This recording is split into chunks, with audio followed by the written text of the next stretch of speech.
What is up, everybody? I am Matthew Holt. You're watching Rock Racing TV. We are here at Dyersburg in Bikini Bottoms Off-Road Park. With me, I do not have Bree with me today. So go ahead and introduce yourself, and then we'll talk a little bit about why you're in the booth today. Yeah. So my name is Bergsveinn Breiðfjörð Theodorsson. Yeah, which we call him Bessie for short. You can call me Bessie. That's fine. Yes. I'm not trying to put some extra weight on you guys. But I'm here to follow the Icelandic teams. I'm the host for the events, most of the events back home in Iceland. And I've been doing this since 2016. So we've been here 2016, 17, 18, 19, and then now 22 because of something. And we're really glad to be back. Yes. We're very glad that you are back. It's super awesome to have you guys here. And, again, they're the Formula Icelandic Iceland off-road team. It's great to watch those guys come out. We had bouncers and side-by-sides and everything else crazy yesterday, all kind of crammed into one. Today, no RC cars, no bouncers, no side-by-sides, just Iceland cars. So we're super excited to watch them. Normally you do announcing to the crowds, kind of like our Zach does. Yeah, I'm a hillside. So it's super awesome. You're actually going to hop in the booth with me for a while. I'll probably have a couple people hopping in today, in and out. Yeah. So it'll be super awesome to see. And going to create a good time. A lot of fun. We'll watch some racing. We have a couple guys who blew up engines or ripped out axles, had some issues. So we have a couple cars that are not going to be running today. Yeah, we dropped a few cars yesterday. Yeah. Do we know our total count for today? Depending on how spare parts are going to arrive here, but we're going to have 13 buggies today. Yeah. We have 3 out, definitely, but one it might be salvageable. But we did race yesterday. And for those of you watching back home, I know a lot of people in Iceland are watching this feed. So the Sledgehammer took home the most points, 809. And then we had Spaden, the Spade, and the Vikingurinn. Yep. And then we had a few other guys further down. Yeah. But the skimming was a lot of fun. It was a lot of fun. Yep. We got to watch some cool drone footage of that yesterday. We had a drone feed that would take off here and fly over there. Yeah. You could see the night line, the cars rip through the water. I heard we had one that sank. So that, it's kind of cool to watch, but you hate for that guy to sink a car. But it is kind of cool to watch, It is. This is what we do back home. We skim a lot, rivers and lakes and stuff like that. I also talked to some of the old bomb members last night. Went to dinner and goofed off a little bit and got to talk to them and hang out. They talked about this hill is a lot bigger, I guess, than some of the hills you guys race back home. Yeah, those are higher. Yeah. We have higher hills. Which, again, you can see the hill kind of behind us. They're going to be doing – yesterday they were farther to our left or our right, I guess, if we're facing you. And now today they're going to be doing more some of the bouncer-type hills. So, again, it's a lot of fun. So – I hear Turk Clyde asking for some of the Icelandic judges, so that's kind of neat. Again, I see got our forklift, our JLG down there, moving some cars around. And the rules of the Icelandic Formula, we've been over this a little bit, but I'm going to try to commentate on how we do things. Yes. It's a little bit different than the rock bouncers. Yes. They have to maneuver through the hills, and they are collecting points as they go. Yeah, and again, I know each day we even try to do that every couple times a day because some people, they have, like say today's Sunday, they'll have church in the morning, so later on this afternoon they'll be tuning in first. So we want you guys to get to know the sport. Yes, and it's super good exposure, again, for you guys just kind of come out and talk. Exactly. And it's super neat to see because, again, we've never seen cars here in the U.S. that just skim water, so it's super neat to see you guys come out and just, especially car after car. Every once in a while you'll see a video on YouTube maybe of a guy, but to see car after car after car is really, really fascinating, really neat. So that's really, really cool. Again, I see all the cars getting lined in, getting backed in. They're out there walking the course this morning and checking it out and looking for the gates. And I see the gates out there. Can you explain what gates are and how they'll work? Yeah, over through the track, we're going to have, like, these plastic sticks, like, on the roads. And one of them's red, one of them's white, and you always want to have your right stick on the right, then you know you're on the right. Okay. And the white stick on the left. And I'm not sure how many gates there are in first track. 1, 2, 3, 5, approximately 5 gates. I might want to get some drawings off the tracks later so I can. But we have points for how far you can go in the track. You get a penalty for touching a stick. You get a penalty for backing up. But we actually changed that for this event.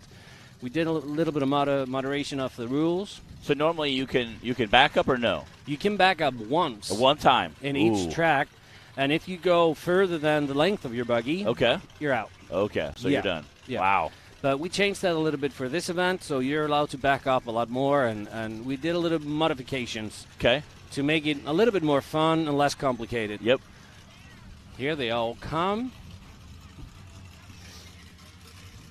Again, it looks like they're all getting ready. We saw them out there this morning walking the course, checking everything out. We have a driver's meeting, of course, like you guys do, and then we always go into the hills before the race starts, and we do walking around. We take a look at everything, how far out of track they're allowed to go. I mean, if you're getting too far out of the track, they're gonna flag you out. Yeah. And we have volunteers here from Heckler in Iceland. They're here to make sure that everything goes according to plan, and they are volunteers in the track. If a buggy hits our stick, we're going to need to get it back up again and stuff like that. But it looks to me like we're just about ready to go the first track. He also said the courses they were all speaking Icelandic. I said, "What are you guys talking about?" And he said, "Well, the first course we ran was a little bit harder probably than we should have made it. Yeah. We should have made something a little bit easier in the morning. That way we could have kept some of the cars together for today." Yeah. And he said, but again, that's, you can never really know that until you run the course a couple times and you see a couple cars go. Yeah. If one guy has a bad bounce, you go, that stinks. But if you have, once you get 3/4 way through the field, it's kind of like, wow, we should have made that a little easier. Exactly. And you don't really know that in the time. Again, that's kind of hindsight's always 20/20. Yeah. Once you get done, you're like, I should have done that a little differently. And again, you don't know what the terrain's going to be like. And we were gonna have the first track yesterday like super easy. It should have been a walk in the park, but turned out the terrain was a little bit different, and weather can change that as well. Exactly. Rain, if they had run water down, again, a lot of that change with And we have sand, so these guys, they know sand. Yeah, we're not really familiar with Yeah. this kind of dust and dry mud, and it's kind of a little bit of both. You have really hard packed dirt, and then you have like really fine powder. So the fine powder is probably similar to kind of what you guys are used to. Yeah. But again, that hard packed dirt's not. It's like almost racing on concrete. It's not. And they never know when it's going to hit them. Yeah. Because So one minute you'll be making going full speed. Yeah, and then it just stops. Hit something. Yeah, so that's kind of cool to watch. Yeah, and these guys have different tires than the Brock Bouncers. We have what they call paddle tires on, like scoops. Yep. That scoop them up steep hills. It's insane to me how quick they can go from zero to instantly just shoot up the hill. Yeah. The amount of acceleration power they have is so instant. It's insane to me. Of course, they have big engines, and they have the nitrous or the turbos, and we run similar engines and shifters that you guys do, but our buggies are a little bit lighter, but we have the rules. If you roll over back home, you're not allowed to go back. Not allowed to compete again. If you roll over, if it's even just a little bit, you're out. Okay, and again, is that because of the chassis design? Is that because of a safety thing? It's both of those things. Yeah, exactly. I say our stuff is built. Obviously, I know your guys. As we were talking to some of the guys in the cars, you have a 2,000-pound car, and ours are like 4,000 to 5,000-pound car. Half the weight. Again, they build a light, so obviously when you're trying to throw a car up a hill, lighter is better. Yeah. Again, anybody who's ever pushed a wheelbarrow up a hill full of, if you have a wheelbarrow full of dirt, pushing it uphill, lighter is better. Lighter is easier. So, but we've been coming over here since 2016. Yeah. And we're already seeing some changes in our buggies that we take from you guys. Yeah. And we like to think that you're taking a little bit from us. Your buggies are getting a little bit lower. We tell people all the time, we only steal the good ideas. Okay, yeah, exactly. we don't the bad ones. Same for us. We'll only steal the good ones. That's what we promise. We'll only take the good ones. It's and it was so neat. Again, like it was super cool talking a few years ago with Alcy and kind of explain. We were looking at the bomb car and. He said, we run an LS LQ4 6-liter. I said, me too. And he said, we run a Turbo 400. And I said, me too. Yeah. He said, we run a Dana 60 front end and a 14-motor. I'm like, me too. It was so neat to see two guys, different continents, totally different type of race cars. And yet they run literally the exact same components. Now, they use them different ways, but and I was also one thing that really kind of just blew my mind is how light the cars really are. Yeah. There's literally nothing to it. It's so impressive to watch. So I think you will see some guys, get a lower ground, and you'll see some chassis we've already seen with Larry Krogh and a couple of guys, Jake Pike, using chromoly tubing and getting lighter. Because again, if I'm 3,500 pounds and you're 5,500 pounds, I'm going to make a lot faster time because there's less to move, less to accelerate. Especially again when Larry Krogh was always one of our guys I love watching because his car weighed like 3,500 pounds. Yeah. When he would jump, it would literally it was like he was just tossing his car up the hill. It just it went forever up the hill. So super neat to watch. Again, like I said, I love watching your guys, and they're also massive horsepower. You got guys that are 2,000 horsepower. Yeah. I don't remember what car it was last year. A couple of years ago, I got to talk to him, hang out. There was like 5 injectors going to a cylinder. I'm like, what is all – 4 there. And I was like, what is all that? And he said, well, one is for regular fuel. One is for the race fuel when we start doing the nitrous. And he said the other 2 are for nitrous. And he said there's one in the back for water and methanol injection. So we have 2 gas, 2 nitrous, and then in the back hidden you couldn't see. He said water methanol to help cool it down. Yeah. And I said, he had like wires going everywhere. There was like little sensors, heat sensors on every cylinder. He said you could actually watch. He brought it over, and I said, "What?" It was like looked like an O2 sensor going off. I said, "Is that an O2 sensor for each cylinder?" And he said, "No, they're heat sensors." Yeah. And he brought it over and started the car up and let me see how you can see each cylinder. And he said, "You can see if a cylinder isn't running bad by the temperature." All right. Here we got the first one. Looks like he's making quick work. Yeah, it's going to be easy. First few gates. This is Thor Atli. Okay. We call him Dotti Tercel. He usually he bought one Tercel one day and a few years back, and he has always. There we go. There we go. Up, up, up, up, up, up. Yep. That's probably it. Wow, a lot of dirt. Tons of dust coming down here. But this is this is the club. Yeah. Or if you were playing cards. Yeah. Oh, like the spade, the club. Yeah. But I was you were saying that you see different things in our buggies. Yeah. My guys are all over the rock bouncers looking at it. What is that? And usually it's something that has to do with rear wheel steering. Yep. We've been fumbling with that a little bit over the years, but we had never gotten the hang of it. So we don't have any buggies now that have rear wheel steering, but you have a lot of equipment for that, and my guys are all over your buggies. Check it out. It's super cool to see. What kind of ideas can we steal? And again, I love seeing your guys' chassis because it's how you design some stuff is just fascinating to me, And so we love watching that, love looking at that. And again, I love talking to your guys, and they love talking to us, talking about, well, hey, this is my problem. How'd you fix it? Oh, this is you guys did this? Oh, we haven't tried that. Super neat. So even though we're on different countries, different types of cars, we have mechanics are still the same. The internal combustion engine doesn't change. It hasn't changed since the 30s, since the design. You still have intakes. You have an exhaust. You have fuel. You have air mixture. So to see how you guys are kind of doing stuff is really pretty fascinating. He's up there. He is. We were having a little bit of problems yesterday with recovery. I hope today is going to go a little bit better. Yeah, I'm not sure if they're going to pull him up or he's going to roll back. Again, he may have a transmission issue. That could be, yeah. He had some problems with his transmissions yesterday. He was going up the hill but stopped, and it took a lot of time. Really glad about the turnout here in the crowds. Tons of people out there. You can see them all packed in the easy ups over there. Yeah, those are guys who have dedication coming to see the Formula Off-Road because we're not running any bouncers or nothing today. And again, like I said, a little bit less than yesterday, but I know a lot of our bouncer guys side by sides, they got to get home, get the car taken. We have finals in a few weeks coming up, and that's like 4 days of racing. Yeah. So you got about a week and a half to get home, tear the car apart, see what you broke. Order the parts, hopefully not on back order. Order the parts, get the parts in, put it all back together, get it ready, because in about a week and a half we're leaving to go to finals. Yeah. So, again, really quick turnaround time there. So I know a lot of guys got to get home. And we saw some pretty nasty carnage yesterday. So. Yeah. But you don't do a lot of in-pit repairs. Not usually. I mean, some. And here's why. Usually we're like 6 or 8 hours from home. So if it's like changing a transmission, we're probably not going to do that at a race. Most guys don't carry. We might carry spare axles or a spare drive shaft or a U-joint. The simple stuff that will break, you could probably break pretty often, a knuckle, a joint, something like that. We might carry some spare parts of. We try to carry some bolts, in case a bolt vibrates out. We'll carry some smaller, simpler stuff. We don't carry a lot of big, hard parts just because, we're 8 hours from home.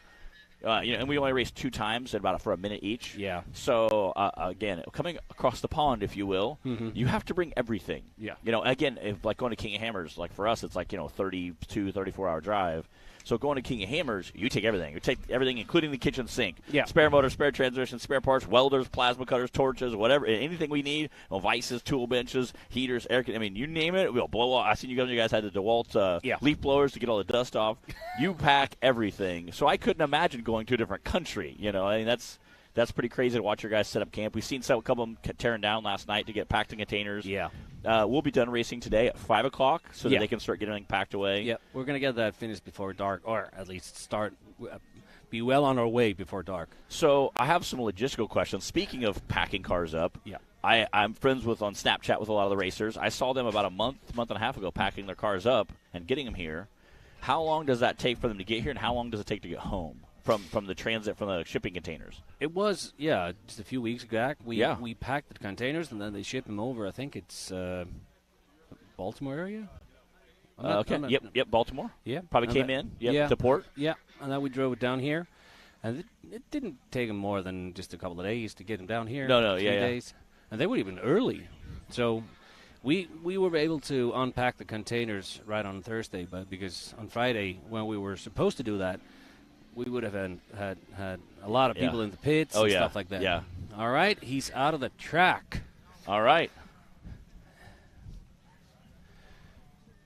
I might not have the right order, but that was Spaden.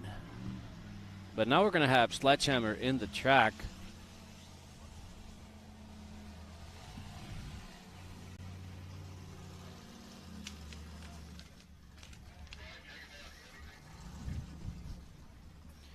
This guy is a raced, experienced driver. He's been doing a lot of Formula off-roading, and he's always done good. Geir Evert Grimsson, driving the Sledgehammer. He built this buggy. He bought one first year, and then he built this one. And as you can see, he has a little bit different suspension on the back. Yeah. And again, we've seen one or two guys kind of start playing with that independent front, independent rear suspension. Mm-hmm. Do you guys have a lot of buggies that have that, or no? No, we don't have a lot of those. Yeah. And it seems to be working for Geir in the Sledgehammer. And, of course, he is he's out of his mind. I mean, of course, you got to be a little bit out of your mind to compete in this kind of stuff. But he's gonna give you a good show. Let's see how he does. All right, first gate. So he's already collecting points at this point. So he's already collecting because he's went through several gates. All right, and is he gonna touch that stick? Nope, penalty free. I'm not seeing any penalties here. Okay. And I see a whole bunch of sticks, so there's several courses up on the hill. Yeah. They're going to know which one is what. There he goes. Oh, out the top he goes. Woo! Of course. Wow. I Launch knew it. through the top there. I knew it. But I'm guessing the first buggy kind of got probably 260, 80, something like that. But we have a guy. I'm going to let you pronounce that name. Yeah. He asked when were the U.S. drivers are coming to Iceland. And I said, you know what? Yeah. Back in 2018, 2019, Clyde and Zach, or our broad guy, does our announcing, and Clyde, owner, and Clyde's daughter, Garion, they all went came over there. Yeah. They went over, again, to do a little bit of sightseeing, but Clyde's main goal was to see, mainly logistically, where's the port, where's the closest race, how do you guys race, what's your format? Yeah. Is there a course there that would be, A, challenging for us, and B, would it be fun for us too? Are we going to just break right out the gate, or are we going to have fun? We want to be able to also, yes, we love the race, but we also want to put on a show. Again, what buggy is this? This is Mori. That's like an old-timey mythical ghost. Okay. Mori. Okay. I love his neon green color. That's pretty awesome. And the build is a little bit different. When he came, it's a fairly new buggy. Yeah. Uh-oh. He's going to back out of that. Yeah. Yeah. And, I mean, according to the new plans, or the new rules, he would be able to hit it again. Yeah, without normally penalties. And your guys' normal series, because he went back more than a car length, you're out. Yeah. At least for that course anyway. Yeah, for that course. Okay. Okay, he's coming down. Okay, so he's just going to say, hey, I take my points and we're good. I mean, they're collecting points as they go. Yeah, so he just missed that last gate, that's all. Okay. But that would be really fun to have you guys over. Yeah. I know you would have a great fun. Yeah. And so we would find some tracks for you, or some terrain for you to drive over. And our goal over. was to that was Clyde's goal, was to come over and kind of sightsee and kind of go, okay, how does this work? Where are the cars going to come into? Where do we have a shop to build them all in? Yeah. How do we package them? And there's a lot of logistics with shipping a bunch of race cars from one country to the next. Yeah. Again, you're like a pro at this. This is your 5th year. You're like, hey, it's a Tuesday afternoon, buddy. Exactly. This is no problem. So to see that, it's kind of neat. And so to see that and talk about that, which is really super cool. So Clyde went over there, checked it all out, kind of get a feel for it. And then right after that, COVID happened. So it kind of put the lockdown and everything for a while. So we plan on doing it at some point. I was talking again to most of the old bomb team members, Ola and Alci, so about coming over there and hanging out, just nothing else, sightseeing and maybe come to a race. Initially, I'd like to come over and just kind of sightsee and hang out with them, goof off, and then at some point come over and watch one of your guys' races, maybe play around a car, try to skim the water. And it was Zach did a little skimming, and it was super cool to see him, being a bigger guy I got. And he's like, yeah, I'm going to try. He's like, am I sink? I'm a little bigger than some of your drivers, Yeah. So, hey, Zach's one of our I know that we have a date set for next year. Okay. For you guys to come over. It's going to be a group trip. I like it. Go see some snow cross and stuff like that. Yes. All right, now we have the KFC buggy. That's Thor. Okay, Driven by Thor. Okay. And he had some engine problems yesterday, but the crew built a new valve rod or something out of an extension. Yes. For a wrench. I got to see some pictures of it last night at dinner. Yeah. They took a half-inch extension. Out the top he goes. Woo! They took a half-inch, 3/8 extension, cut it, drilled it, and made a rocker arm out of it. And I'm like, what? How is that even possible? They made it work. Yeah. I don't know if they have a new part in, but they were thinking maybe 1 or 2 tracks it was going to hold. Yeah. But I thought yesterday, man, I don't know what kind of steel out of composite material that's made of. It might shatter as soon as they take off the first time they romp it hard. And I thought, so this is probably going to be exciting to watch. It could just detonate as it gets halfway the track.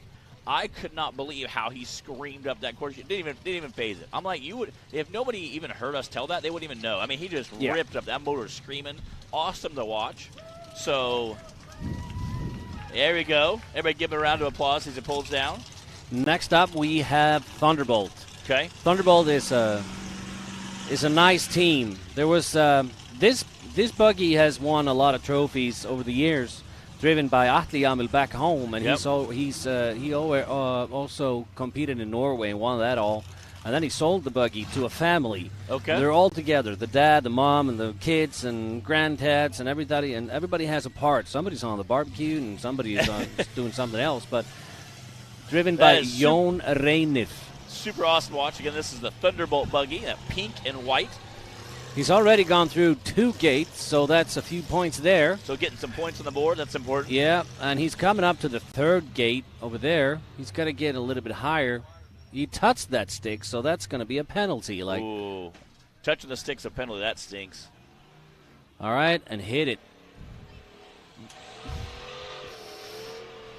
And that's the end gate. Go, baby, go, baby, right go. Right next there. Yeah. Do it. Go. Uh-oh.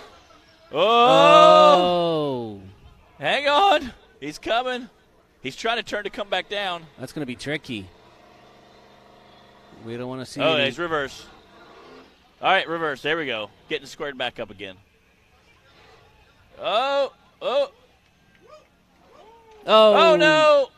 He's got it. Yeah. No problem. That's incredible. Wow. Heck yeah. That was a wild ride. Yeah. Even though they don't finish, they get points. Yes. Wow. That is absolutely incredible. All right. He's hitting it again. That's fun. Wow.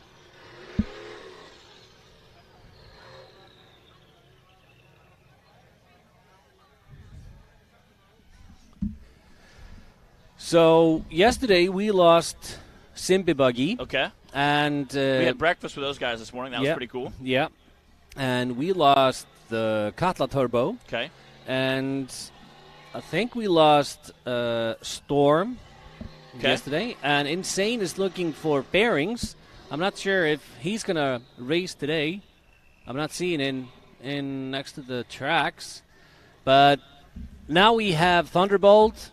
And I hear that I'm live in the hillside. Hi, guys. Good to see you. Thank you for coming out today. That is dedication. Want to see some Formula Off-Road. Excellent. That's awesome. We'd love to see you guys out here. Welcome to America. Hope we can have a great time, do some awesome racing for you guys.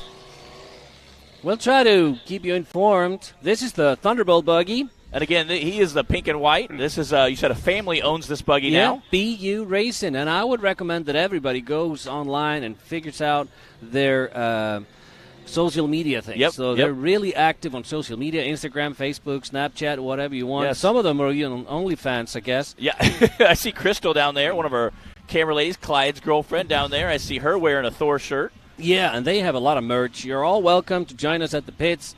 Come and meet the drivers, meet the team, see what they do. But it looks like we're having a little bit of problems with Thunderbolt. That's probably why he didn't hit it. Wow, little smoke there. Yeah, that's the club. The club. Again, club like being like a spade club, hearts, diamonds, club. Not like a club like a not different type of club going on there. Again, you can see him heading up there with the JLG, trying to get him picked up. Fork truck, whatever you guys call it back home. Forklift truck. Forklift truck heading up there to get the Thunderbolt race team. Again, you can see the safety crews making sure he's okay. He might be stopping to put it high.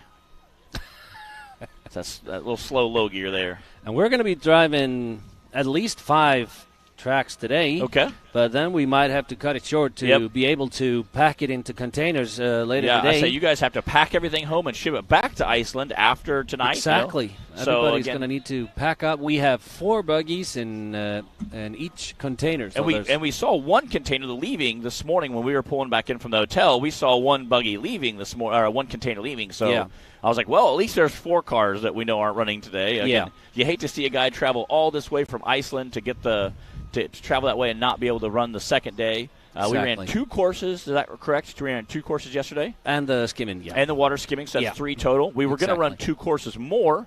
Unfortunately, we didn't get enough time because we had some recovery stuff going on. So that didn't affect us all that much. Of course, we're over here to give you guys a show and show you what we're doing back home. So that was fine. That was no problem. It was a lot of fun to watch them. And again, you could hear those horsepower from the turbos and the superchargers just whipping through the hill. It was super awesome to see. They must have some kind of steering issue there. I see a bunch of guys turning a tire. Trying to steer.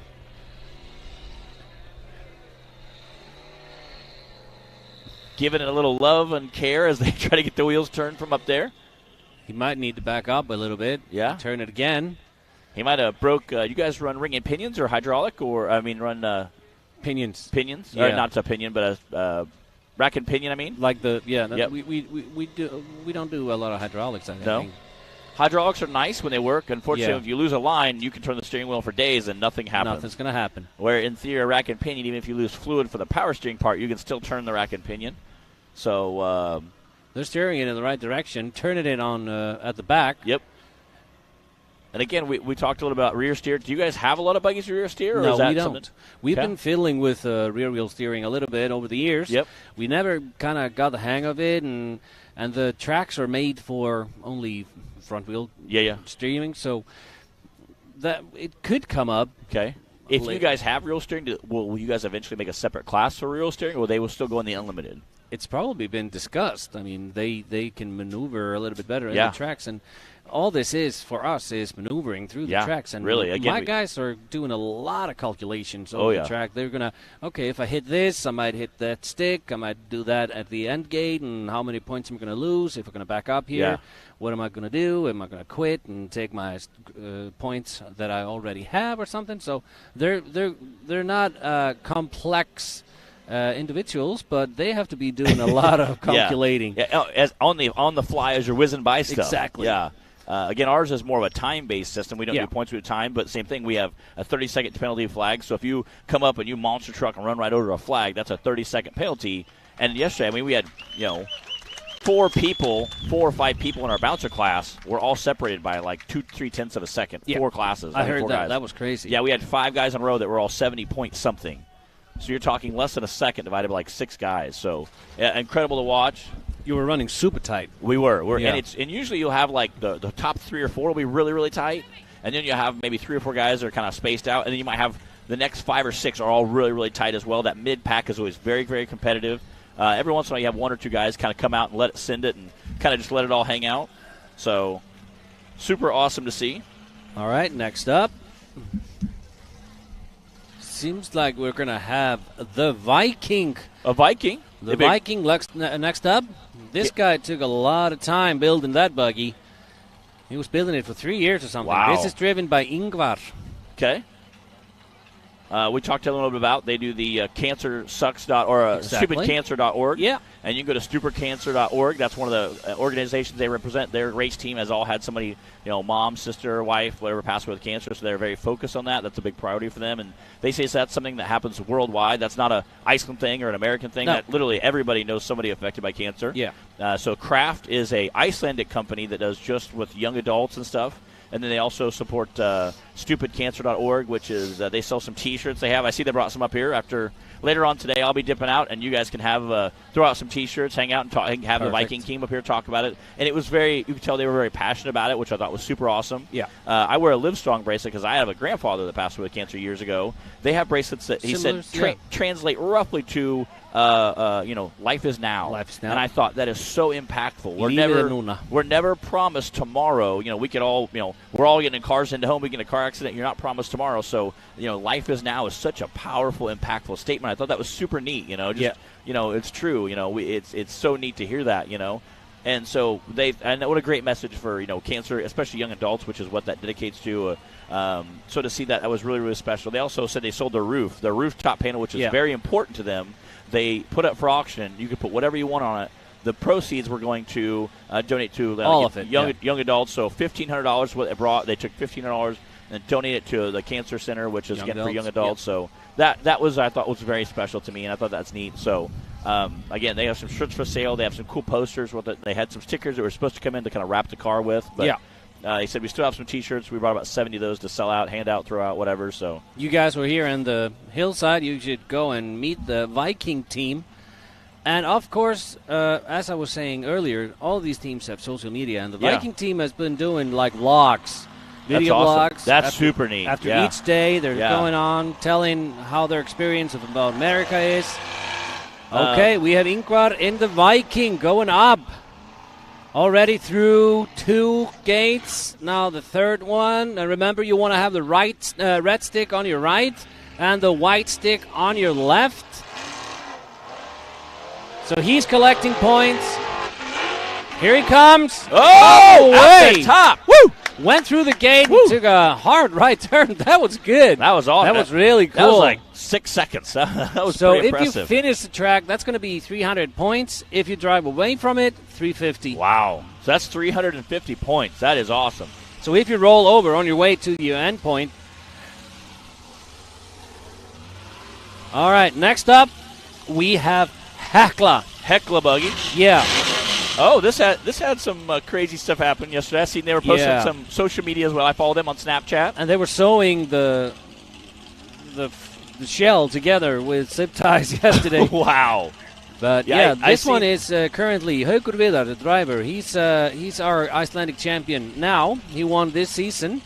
And this is a neat little buggy. Well built. He's a good driver. Yeah. I like the back of it. They said explore without limits. That's super neat. That's the Arctic Trucks line or motto. Or they do modifications for snow driving. Yeah. I seen some of you guys have huge tires, real wide, like 46-inch tall, huge wide. Last guys, they said, you air down. I said, what is that? And we kind of all laughed. I was like, yeah, we don't air down when we go snow wheeling. But we only have like a foot of snow, and then we have hard-packed dirt that's been frozen for months, where you guys, you have always snow. Different. You can just keep sinking in your snow. Yeah. Oh! Woo! He made that look easy. That is incredible. Again, you can hear that horsepower ripping through the hauler down here. I think that this would have been 350 points. Okay. I didn't see him touching any penalty sticks or nothing. So the first course is giving you a lot of show and maybe getting you a little bit into the sport and how we do things. Yeah, that's awesome. But they're probably going to get a little bit heavier as we go on through the day. I'm not sure, but we were thinking about doing one bonus track. Ooh. That means that we have, time. Okay. That's a track we have time on, and that's going to give him bonus points. We have time attacks tracks back home. That's most of the events. All right, this is Rodeo, driven by Guðmundur Eliasson. He was putting on a show yesterday as well. Yes, sir. That's Gummy. Driving the rodeo buggy. In Icelandic, that's Otemjan. Okay. And he has some feelings. He has a lot of feelings going on in that behind that wheel. You can see him kind of getting lined up perfectly. You can see that kind of sighting out the gate at the top. We don't need to worry about time in this track, so he's lining it up. Right through the ruts and out the top No he goes. problem. Yeah, he did kind of make that look easy. Yeah, they're kind of making it look easy, but maybe the track just before the end gate, it's getting a little bit more packed now as more cars are driving through it. So, yeah, I heard that he's getting 350 points for that. Next up, we should have Rutte. And these guys, the yellow guys, like Rutte, in English, that would be rude dude or something like that. Yeah, rude dude, yeah. Kind of a cool name, kind of catchy, cool name. They have a little bit different. They're competing in another class back home. This is like modified street legal class. They have a little bit different tires. Yeah. They have the a little bit smaller paddle there. Yeah, they have the paddle tire or the smaller shovels, but more of them. Yeah, not the big shovels that the other guys have. That's the unlimited class. And then we have another buggy coming up next, I think, that is competing in the street legal, the VIN class, if you want to call it that.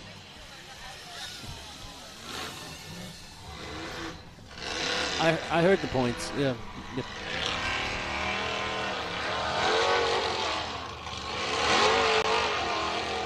Oh!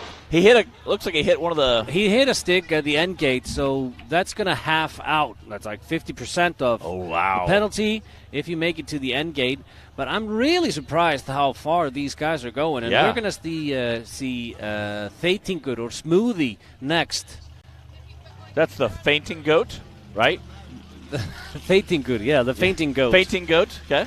All right, he's not next. Sorry about that. Okay. Now we have the sheep. The sheep? Sheep is sponsored by Milwaukee. Looks like it, yeah. The driver over there is called Páll Jónsson, and he had another buggy last season. He just bought this one. This is a buggy that was called Kaldi before. He wrecked the sheep last season. Okay. No pun intended. Yeah, wrecked the sheep. Yeah. Wrecked the sheep.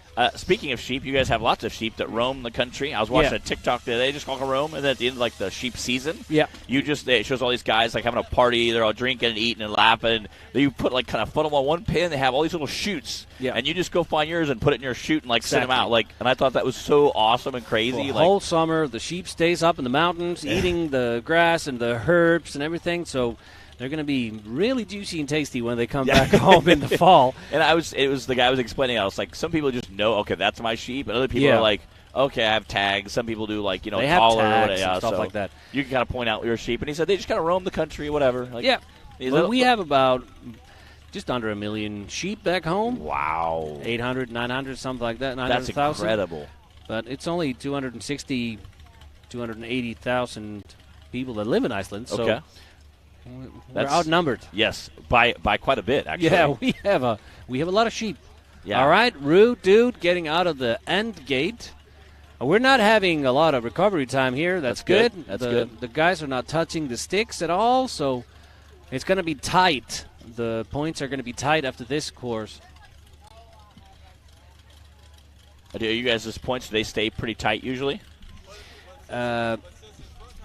It can pull apart pretty quickly. I mean, if you are not on time, if the track is ready, if we have the green flag up, that means the track is ready. The next car can go. If you're not at the starting gate or the line by 60 seconds, you can go behind. It gives you 50% of the points. Ooh. But I mean that kind of things they can change the status really quickly. Yeah. They're checking the road, dude, if it's okay, nothing's leaking or nothing. And we need to get that white stick up again. There he goes, no problems. We're going to need to get that white stick back in the end gate, and then the sheep can go, driven by Palle. And again, go meet them. Get their social medias. Get their merch. A lot of them bring shirts. I see a lot of our staff wearing shirts, so that's super neat to see. I love seeing. I was going to wear my my bomb shirt from 2018. Yeah. I have it. I every once in a while sport it, and I'll usually Snapchat and I'll have a bunch of people message me like, yeah, it's cool. It's kind of cool to walk in some like Waffle House in the middle of nowhere with my bomb racing shirt on. So the bomb. It was kind of cool. So current owners and previous owners of the bomb are here. Yes, super awesome. And I got to hang out with them. A lot of fun. I don't think I've met a person that wasn't awesome from Iceland so far. We really enjoyed the whole time. Again, it's great. We got to hang out last night. We went and goofed off a little while. Then we went to a Chinese restaurant, goofed off there. We went to a pub after that. So and the pub we went to, I think everyone in there was from Iceland. Yeah. So that was super, super neat. All right, we got the sheep in the track. That's an easy hill climb. And then to the end gate. Looks like it's getting a little bit easier to get up there now as the trucks are going through. Whoa. Uh-oh. That's not good. You can see him kind of start bouncing sideways a little bit. Right, he took a little right angled on it, but that top 10, 15 feet is almost straight up and down. So if you start going sideways at all, you lose momentum so quickly right there. He's going to back up, and hopefully he's going to hit it again, seeing that we changed the rules a little bit. Yeah. Again, right there's a little bit of a cove right there at the bottom. Again, a lot of times silt kind of fills that in. So hopefully he can back up just a little bit, get a run at it, and kind of hammer down.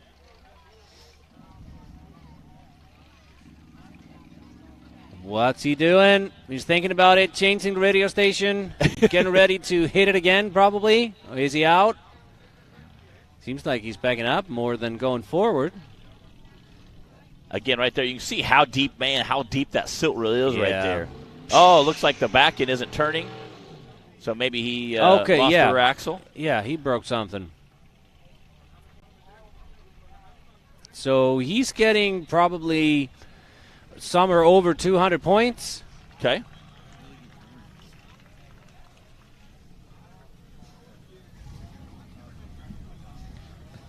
So you talked a little bit about footage earlier. As me and you were talking. GoPros are kind of becoming a huge deal in America. Pretty much everybody. They're fairly inexpensive. A lot of people are buying them. Do any of your guys run GoPros either in the car or facing out of the car? A lot of guys have GoPros, and some of them were even experimenting with the Snapchat goggles or stuff like that. But we have a lot of in-car videos, and we get a lot of coverage for the races back home, a lot of media attention and videos and photographers. So now we have Smoothie. Smoothie. This is Smoothie. This is Smoothie. And this is the Jeep that actually runs the stock class back home. That's like a street stock class where it's street legal. You can drive this on the road. Obviously, everybody can hear that. Doesn't sound quite street legal for us, but no, that's a 1955. 1955. And the only thing original in that buggy is the speedometer. It sounds that way. If you can hear that thing, it. This is driven by Heckler. Oh, carrying the front wheels up. Come on, go, baby, go. Out the top. There Woo! we go. Yes, and that is the street stock. That's the street legal stock car. That's the only guy here running the street stock. We did have another guy earlier in the yellow buggy running the modified, and then everybody else is pretty much in the unlimited class. So that is super, super neat to watch him get it out the top, being he's a only stock class vehicle here from Iceland. They came over here, the Smoothie and the Rude Dude, and they were just going to kind of compete within themselves since they're just lower gonna have class fun or with something. But it looks to me like they're up there. They're actually getting the points that everybody else is getting. This must have been 350. Yeah, 350 points. So next up, we should have had Storm. I think he's out. Insane and Katla Turbo are out. Okay. So we're probably going to go and pick those sticks up, and we're going to get track 2 ready. Okay. That did not take long at all. No, it did not. That was actually a really quick time. Yes, please. All right. We'll be after this, right after these messages.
Rebirthed from the depths of Baja, Mickey Thompson Tires announces a new American mud terrain legend.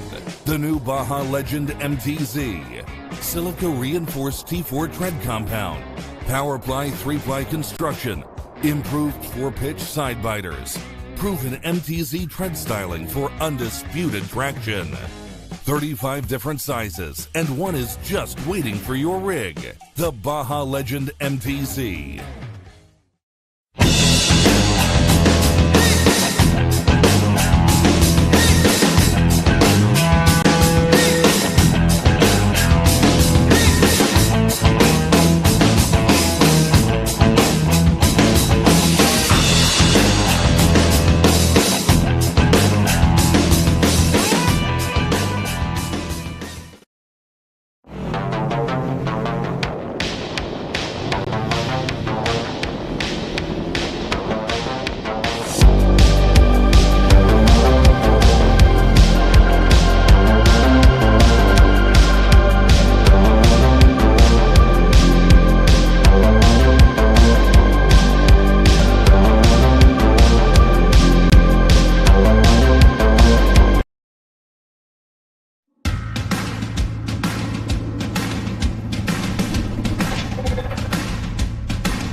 Presenting the all-new designs from Treadwear Apparel in 2021.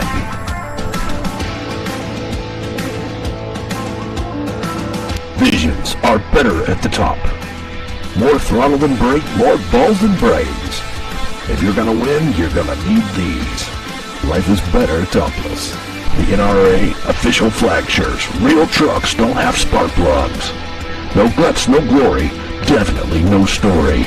Your girlfriend likes it when I bounce her. Grab yourself some new merch today.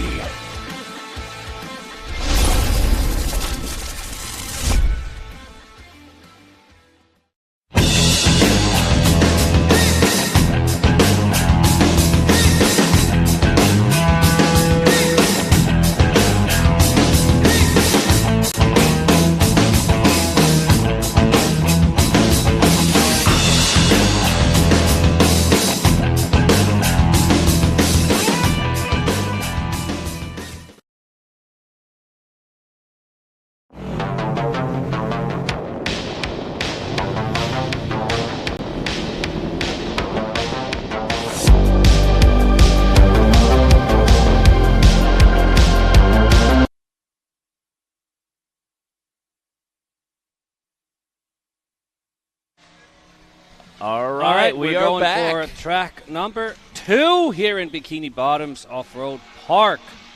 Woo! Launching out the top. Uh-oh. There we go. He's clear. I seen a bunch of dust start coming down. I was making sure he was there. That one didn't look as hard, maybe as steep. Yeah. There was some turning he had to do, obviously. Yeah. Hopefully we'll see 1, 2, 3, 4, 5. 5 gates? 6 gates. 6 gates. Including the end gates. Okay. And the one halfway up there where they're working now, the guys, that's going to be the 200-point gates. Okay. That was the Spade. The Spade? Spade. Yeah, the club is like the... Yeah. Yep. The Spade is, yeah. Yep. So it's the Spade. I like it. Hey, you know what? It's all good. It's all good. Driven by Dotti Tercel. Dr. Tercel. I love that the guy's named Tercel after a car that he can't sell. Like, it makes me so happy. That sounds so American. Like, hey, this is Buddy Chevy over here. Like, that sounds something we would absolutely do in America. That's how most nicknames are started. You do something really silly or dumb, and then boom, that's and your like friends are going to pick it up right away. Jerry Powerline over there because he hit a power pole. Next up, we have Sledgehammer. Back home, that's Sledgehammer. Driven by Gade Evert. And the volunteers are getting track ready. You can see the red flag at the top there. That means that the track is not clear. They have to get the sticks ready again. And this is good cardio for the volunteers. These guys are awesome. They're super quick. Get the track ready. And we're going to get it ready for the Sledgehammer. Yep, it looked kind of easy. But looking over the drawings here, it's going to get a little bit tricky. We might get a bonus track next. I'm not sure, but Okay, we've got some tracks coming up that are going to be a lot of fun for these guys. Well, the Sledgehammer is lining up on the line. Okay.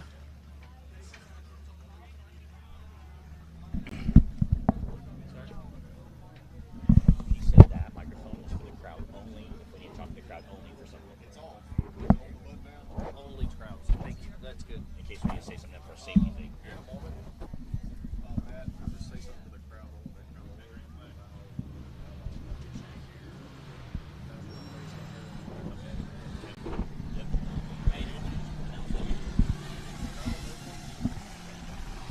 All right, we got the Sledgehammer in the track. All right. Looks left turn, then through that gate over there. Ooh. Dropping in, getting a little crazy with it. Do you guys have a lot of big jumps and bumps like that over in Iceland? Or? Yeah, we do sometimes. All right. Easy, easy lemon squeezy. That's going to be 350 points. I didn't see any penalties on that. That's awesome. Run. Yeah, that's what I heard on the radio. 350 points. So I'm not sure we have anybody that is having a lot more points.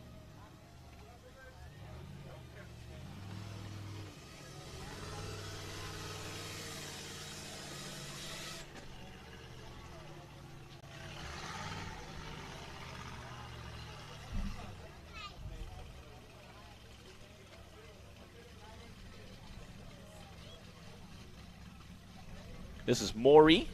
Again, we can see the name on the back of that. That's the Icelandic ghost, famous historical ghost. The old historical ghost. How did he become a ghost? We have to ask. It's like a spooky guy. Scary. Was he a scary guy? He must have been. Losing his life somewhere in the Highlands. Yeah. Yeah, living off berries and herbs and stuff. And then. Was he like a famous warrior, or was No. We don't have that kind of stuff back home. No. He's like, we don't have big warriors back home. We don't even have an army. We don't have an army. Is this just like he's like a ghost, like scared children? Make sure you brush your teeth, or the boogeyman will take them. A little bit more extreme than that, but yeah. Let's go with the middle somewhere. Okay. Yeah. Okay.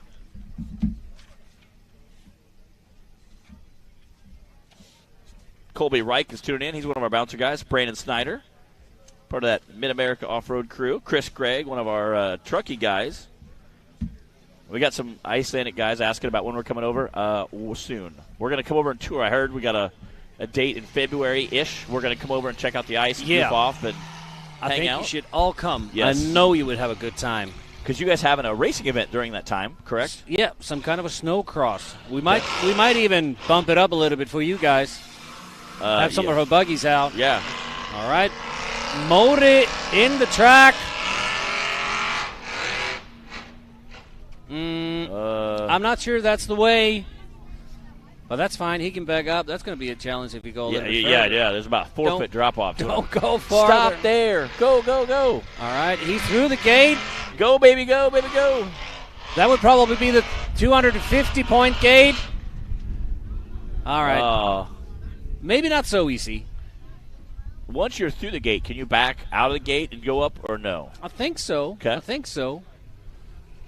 For the All-American rules. Yeah. Again. Go. Woo! And launching out the top with a little bit of a jump. There you go. Nice job for Mori. There we go. Appreciate seeing that. That's awesome.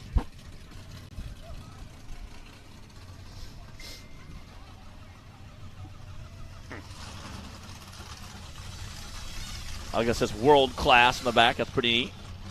That's actually a fitness center. Okay. Yeah. Little aerobics. Get your cardio on. Yeah.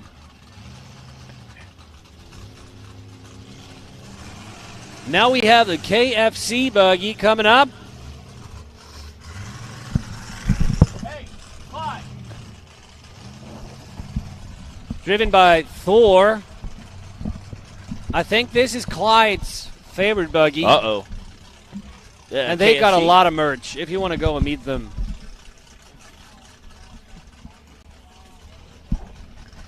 He's been seeing the other guys going up, so I'm thinking we might be in for a show here. Uh-oh. So I didn't get my cell phone ready. Is that what you're saying? My cellular device, as somebody called it yesterday? Yeah, exactly. Get your phones out. This might get a little bit. Back home, they're thinking about giving him a pilot's license because he's always shooting at the top. Yeah? Like really, really high. If you go and find Thor racing on any of the social media, you're going to see some crazy footage. Again, I know that the Icelandic Formula and Iceland off-road page does a lot promoting different race teams, and they try to cover you guys' events as well. It's kind of cool to watch. A lot of these guys also do other kinds of motorsport, so they have a team to, like an umbrella, like for everything. Yeah. Looks like they're getting the course all clean. Your course workers, I think it's awesome how many course workers you have. It's great to see those down there.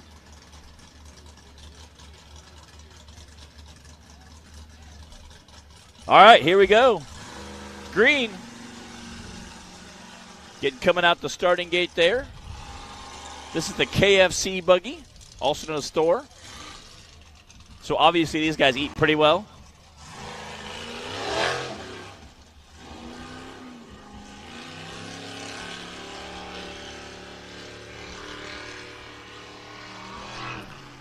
All right, hitting it there. Go, baby, go. Oops. Something's not turning. But that rod is holding on. Yes. It's something else that's gone wrong. We have backed him a little bit. Right about there. You don't want to go too much farther. You can see that drop-off behind him. Yeah. Can somebody tell him? Go, baby, go. Doesn't seem to be doing anything in the front or on the right side. Here comes the drop. Uh-oh. Blumps.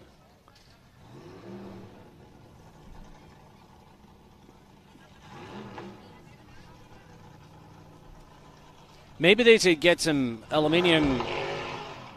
They're going to find some aluminum cans or something to make an axle that's actually going to be stronger than stock. Yes. He's going to back out of that easy. No problem.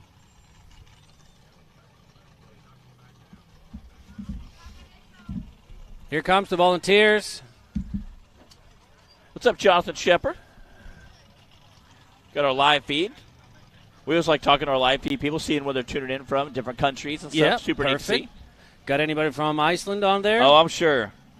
Our very first comment today was from Iceland. It was kind of cool to see. Yeah. So I know some of the drivers, as they're heading home, already said they're going to tune in today and watch it as they go home. Exactly. Justin Will said he'll be watching the live feed, checking it out. Replying to the comments? Yeah, he usually is. On the way to race, he'll be, if we're live, he'll be in here tuning in. So we're going to need the cut. The excavator, there. Get the excavator up there and pick him up and bring him back down. Probably something with the transmission then. Again, when you're running 2,000 horsepower, things tend to break. Yeah. Because you're not really designed to go 2,000 horsepower. Yeah. So. But we're running a lot of axles and stuff from, like, trucks. Like Mercedes-Benz trucks or MAN trucks, the Unimog and stuff like that. Yeah. But these guys somehow managed to break those either way. And they are buying something that is called unbreakable. Yes. But they break that like candy canes. Yeah. We run a lot of RCV axle shafts. I've seen some of your guys starting to run them now as well. So RCV, again, helps us. You have those ball joints. I see you guys, they have 2 ball joints basically welded back-to-back, fused back-to-back, machined.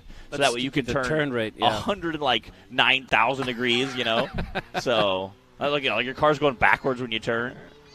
So, I mean, especially when they turn real hard and the gas, it almost looks like it jumps. It doesn't even accelerate forward. It just jumps from spot to spot. We're going to need to be able to turn a lot for some of these tracks back home. I mean, those are tricky to maneuver. We have a little bit more grip at some points. But these hills are tricky. Sometimes you have a lot of grip, and then all of a sudden you don't have any. Yeah. And again, like I said, we can see the hard-packed dirt versus the sill. Yeah. So.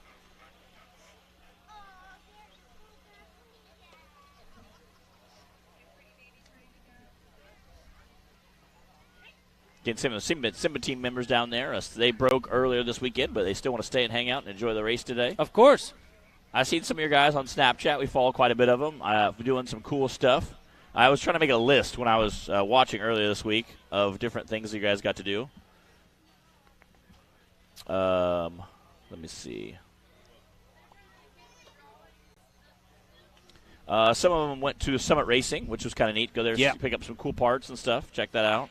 A bunch of guys went to the National Corvette Museum in Bowling Green, Kentucky. That's like a duty stop. Oh yeah. It's super neat to see and check out. And again, like see all the Corvettes, see the museum of the older ones and newer ones. That's pretty fascinating. And how they work with that sinkhole. Yeah. Oh my goodness. They made a whole spectacle crazy. Out of that. It was just and like that. Like they went home and the next morning just came in and it was like the building was gone. Exactly. Not something an insurance company probably anticipated for as well.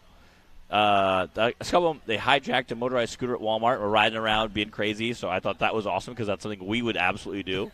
Yeah. And it was definitely late at night. There was obviously lots of hotel shenanigans going on. At one point, they were at Home Depot. I don't know if they were buying some of the cars or just thought, we'll pick up some screws while we're here, Going into Walmart, like in Dyersburg, yeah, that's like going to the store back home. Everybody's Icelandic. Yeah. No problem. Just, hey. Yeah. They said, yeah, like, you'll see all the, like, over in the food section, you see those Iceland people walking around like, hey, Tom, hey, Bill, how's it going? hey, I'm in. Which I thought was kind of funny because we have a saying back home, like, there's no such thing as a quick or cheap Walmart trip. You know, like, you're in there 30 minutes and it's at least $100. You go in there for a hairbrush, next thing you're a whole shopping cart full. Cart, yeah. So that was kind of cool. A bunch of them went to Nashville, went out on Broadway and partied and had a good time. And that is like a national pastime. Going out on Broadway, there's tons of bars and restaurants. Go out. A lot of the teams have yet to go to Nashville. I think we're going down there tonight or tomorrow. Oh, man. So get ready, Nashville. We're coming. And one of them was they were jamming out to Smoking the Bandit. As they were ripping down a street in a minivan. There's like 20 of them packed in there, and it was a really good time to watch. Like I said, it was kind of cool to see.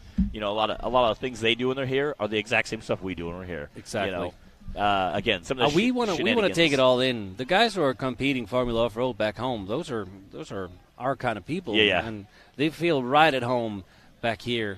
And that's what kind of we explain. I said some of the biggest rednecks I know are Iceland racers. Like, exactly. You have one team a couple years ago that just wore bibs the whole time they're here. No shirt, like just a bib. pair of boots and a pair of bibs, like hanging out, just enjoying life.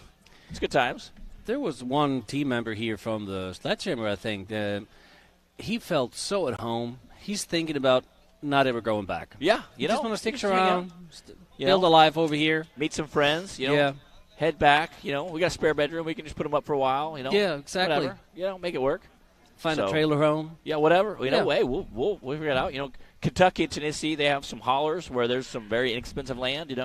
Buy a couple 100 acres and just put you a big shed and test on the hills down there. So again, it's pretty awesome to see where everybody's tuning in from. Where they're tuning in. We see Jensen Brothers down there. Those guys brought their Ultra 4 car out this weekend to play a little bit. I seen them out there 2 days ago playing on the hills, doing a little testing tuning. They do some Ultra 4 racing. Again, they're prepping for their King Hammers race. Those guys go out and absolutely thrash on that car for like 16 hours straight, Super awesome to watch them. It's a lot of fun. Appreciate those guys coming out doing some bringing their Ultra 4 car. You can always tell that Ultra 4 car, that exhaust just absolutely screams. So appreciate those guys coming out. It's awesome to see those guys playing. They might do a little more playing for the day's over. He said they've been testing some new engine and new suspension setup. So appreciate those guys. They're cool guys to hang out with. Some guys here checking in on us. Yeah. Like Sigurður Ingi Sigurðsson. He's driving with a Yippee buggy. The Yippee buggy. Yeah, he's again, watching. It's a great name for a buggy. Yeah. Yippee, because usually if you're having a good time. Exactly. Yippee, ramping through something. Well, it doesn't matter what he's doing. He's always yipping. Yeah. Everything's yippee for him. But he really wanted to be here, but he had some business to tend to back home. Yeah. But say hi to Siki. All right, we got the Thor buggy turning the right way. Maybe he can roll down from there. Yeah, that'd be handy. And then you guys have your own Icelandic broadcast going out as well this weekend too. Yeah. So and they're broadcasting in Icelandic language as well. That's the Icelandic commentary. Bragi Þórðarsson doing motorvarpið.is. We got our bomb team. Yeah, our friends from Iceland.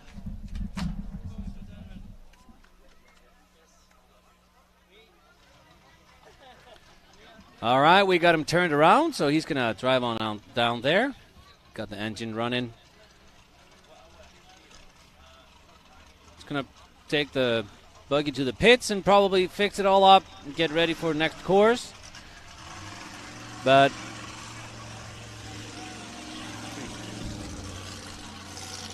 either way, he got some points for that.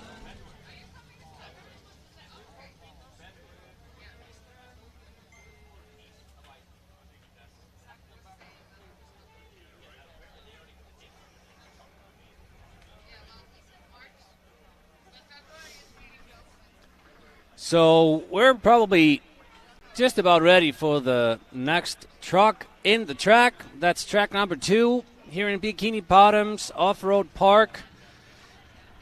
We really do love it over here. As I've said millions of times, we feel right at home. All right, we still got the red flag up. Next up, we got Thunderbolt, driven by John, or Jon. We got the green flag in the hill. Let's have him show us how we do things. All right, checking his belts, doing some brakes testing. All right, and he's good to go. That's the Thunderbolt. That pink and white buggy kind of just stands out on this nice dusty hill. Exactly. Looks really good. Again, he had some issues on our first course of the day.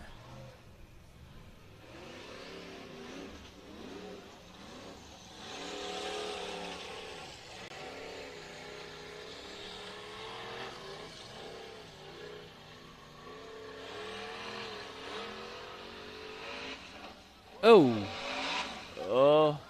Did he make it? No. Oh, so close. That was really close. But, yeah. Wow, look at that thing go. Oh! Reverse. Wow, you can see how much silt is getting up there. Yeah. Wow, look at that. Oh! Hang on. Here it comes. Get back on your wheels. Yep. On the wheels, no problem. Back out of there. Beautiful. Woo! Excellent. Heck of a run. And I think he got the front tires through the end gate, so he's going to get points for that. So okay. He's collecting them. That's so is that the 300 point? Yeah. Okay. Well,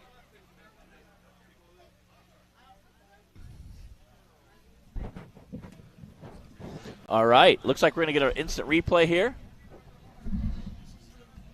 Wow. So his front tires looks like he did get through the gate just barely. Wow. All right. He might just had gotten some 230 points for that, but still, those are points. Yeah. That's what we're here for. Okay, it looks like now there's him coming up for that second chance he was shooting hard for. Yeah. And that's when he absolutely stood on the wheels. I mean, you can see that front end hop Booms. up. You realize how steep that is when you're literally staring at the sky. So the drone makes it look easy. Yeah, it does. It does. Jack, our drone like pilot from flat. Delta Drone Works, I always give him a hard time. I said, I hate that guy because he makes everything we do look easy. My friends back home are like, oh, I can bring my Honda through there. I'm like, I promise you can. It looks hard. I promise it is. Then, shoots it up in the air. Footage and on the top. Man. That was easy. Luckily, getting back on all fours again. We appreciate Jack from Delta Drone Works for taking care of our drone stuff. You'll see him flying around in and out of the buggies practically. He's the drone whistler. Yes. He's like the drone master. Yeah. Yes. All right, he's heading over the pits right now. You can see on the live feed there. Yeah, getting a great view. Again, you can see kind of the parking area. You can see how much dust has really been created this weekend. Yeah. We got dust all over. Yeah.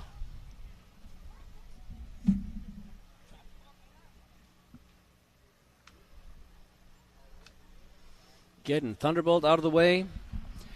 And then we are ready to head on to the next truck. I think the course is pretty much ready apart from Thunderbolt being in it. And don't forget, guys, you can head over here to our merch trailer, the Treadwear trailer. Pick up your Rock Racing TV t-shirts for your favorite Rock Bouncer drivers.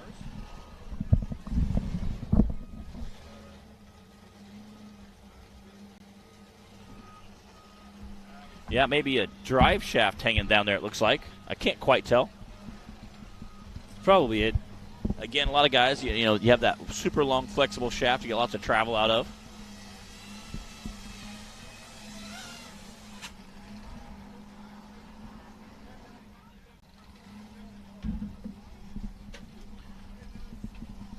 We had Jimmy Williamson come in and said he had the pleasure of Gunnar Gunnison come and stay with him last weekend in Roseville, Ohio. Can't wait for next year. So now we have the Viking in the track. The Viking. They're also, you can see those big letter K's on the back. That's Craft. That is a Icelandic a group that helps out cancer, young adults with cancer. They have that on the back of their shirt. So, go, baby, go. Get up, go. Woo! Out the top. Woo! Riding a wheelie out the top. Talk about a heck of a show. Fun. And on top, you have the G-Technic that bought the top for the young adults cancer. Yeah, they auctioned off the top roof, again, for those listening. So, brought $1,500, he said. We took that money and we donated it to the Cancer Center for the young kids. So, again, it's super awesome to see that, you know, kind of. Obviously, we think racing is life a lot of times, but, you know, there's some other things that are kind of more important than racing, and that's some organization that I think I really think is kind of special to my heart, obviously special to the team. It's neat to see guys who are using the racing program to help other people as well. So appreciate those guys from the Viking team and all they do. Well, I see the fork truck taking the lightning bolt back to the pit, so hopefully they can get that fixed. Next up, we have Heckler, driven by Heckler, our current Icelandic champion. And now the volunteer is going to come and check his belts and if everything's okay and good.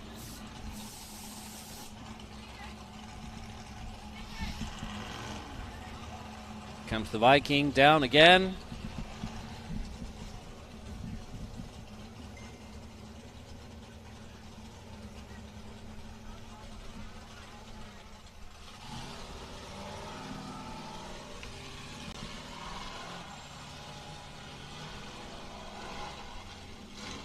Starting off easy with that first couple gates. Woo! Launching out there. It's incredible how fast they can accelerate, how quick it moves.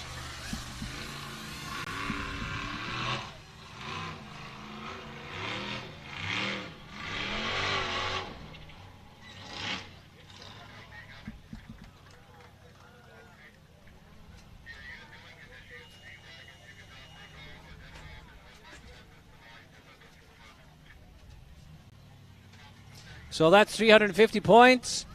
No penalties. No penalties. That's good.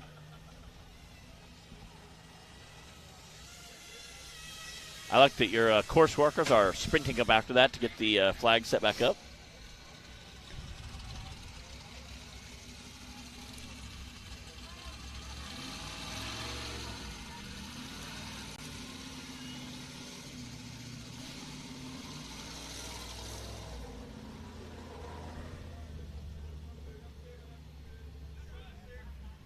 Next up, Rodeo.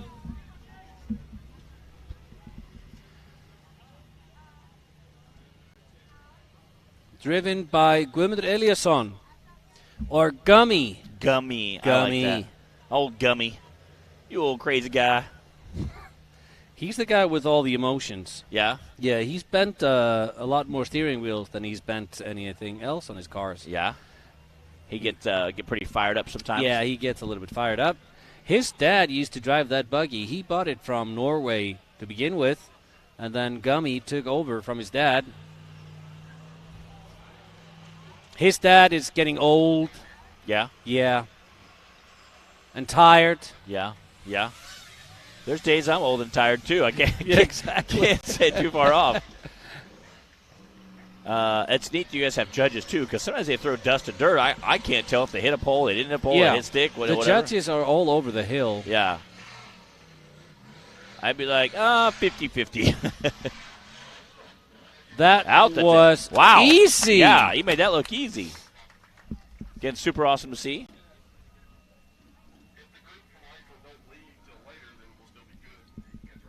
Again, super awesome to watch these guys out here. I think that's going to be 350. Okay. No penalties or nothing. So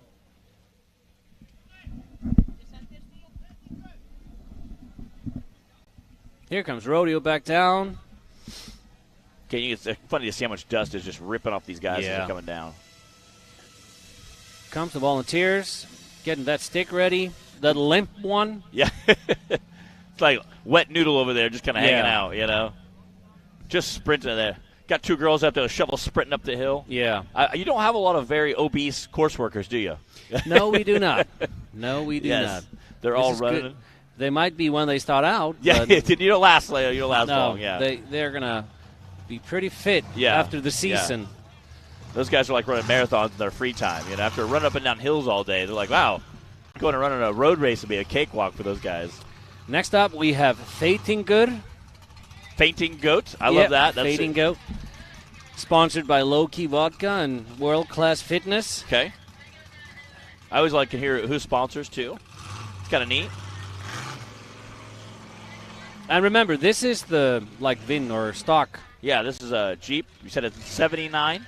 55. 55. 1955. That'd be like a 1955 CJ. Jeep. And the only thing original is the speedometer. Yeah. These guys usually don't drive the same tracks as the modified or the unlimited class. Yeah. But they're doing really well now. Oh, baby, there go. Go, gas, Look at him. gas. Look at him. Yeah. Woo. Oh, he's not out yet. Oh, my goodness. Woo. That was a wild ride. Heckler, the driver, he's a really good dude. I mean, we need to find some other name for his buggy. It can't be Smoothie. Yeah. Yeah, that was pretty smooth driving, though. Wow. Maybe we should turn it to Tornado or something. It's that's the same translation. And back home, it's Fating Good. Wow, that was a heck of driving there. Several times able to save it, came down, got down to that big deep silt and just kind of flopped over there. So that was some pretty impressive driving. All right, they're going to a replay, looks like. Again, you can see him flying up that hill. Absolutely wheel standing it. And saving it one more time. Was able to get all the way down. Looks like he's climbing out of the He's buggy. out of the car. Giving a good thumbs up. I cannot believe how many times he saved that. Left to right, front to back.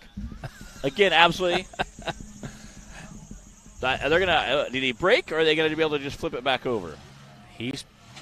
I said, looks. You guys do what we do. They're going to roll it over. Just flip it back on his tires so he can run. He'll take off and.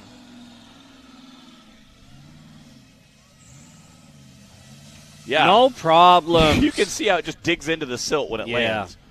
So that's probably going to help us in those situations. Yeah. It's again, I wasn't sure with those little small paddles. I didn't know how high he would actually be able to climb, but being able to climb all the way out the top, that was pretty impressive. Looks like we're starting course 3 now. Is that correct? Looks like it. But we have some trucks that are left for this track. Okay, so maybe he's just getting ready. Trying to get all his sights and bearings. Yeah, he's out of the truck. So he's just getting ready. Just looking at it, trying to get his marker set. All right, we got Gummy up there. He's already fired up, ready to go. That is impressive. Again, it's a heck of a save up there. That's pretty awesome to watch. I think he deserves now a change in name. Yeah. That must be a crew guy. I see the bibs and the yellow shirt. That must be one of his crew guys down there. Yeah. Heckler is still in the track. It's coming down in the black overalls over there, We might need to change it to Tornado. Yeah. That's he was doing good now. He was. So he deserves it. Yeah.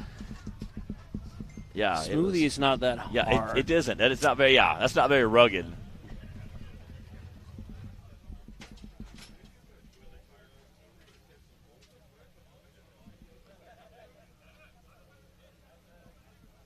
Yeah, Smoothie is not really what I would call that's not a real hardcore name.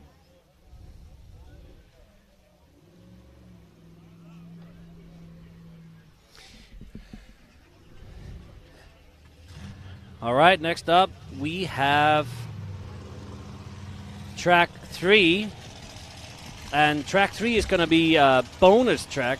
So we're going to do times on that one. But I have the ranking here for first track. We have a lot of guys after 2 tracks that are together in first with 700 points. That's Sledgehammer.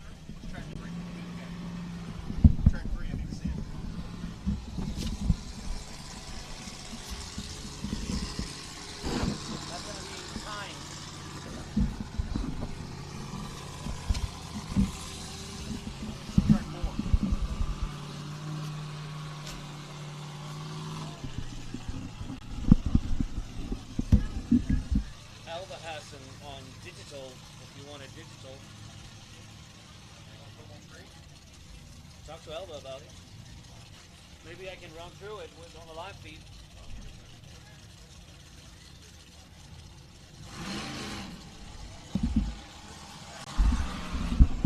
All right. That's Rude Dude. The Rude Dude. Oh, looks like he clipped a flag there. Yeah, that's going to be a penalty for that. I mean, he kind of touched it and it waved a little bit, kind of fell over from the dirt. So I don't know exactly how the judges portray those, but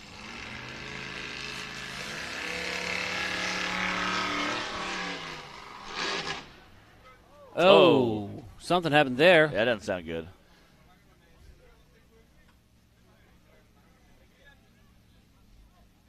Driven by Jonas, the Rude Dude. He's actually a pleasant guy, though.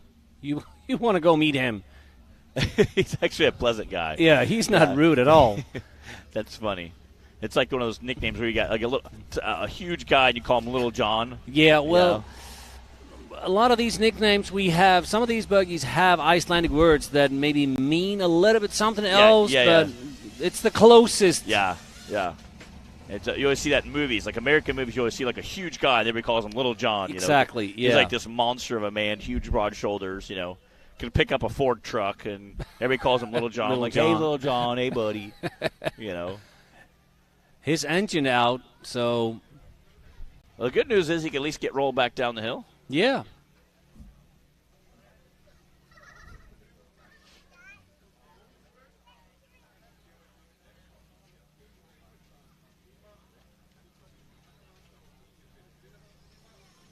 We might need the SkyTrack to get him out of there if his engine's out. There he goes. All right, there we go. Again, if he can get rolled back a little bit more. Almost there.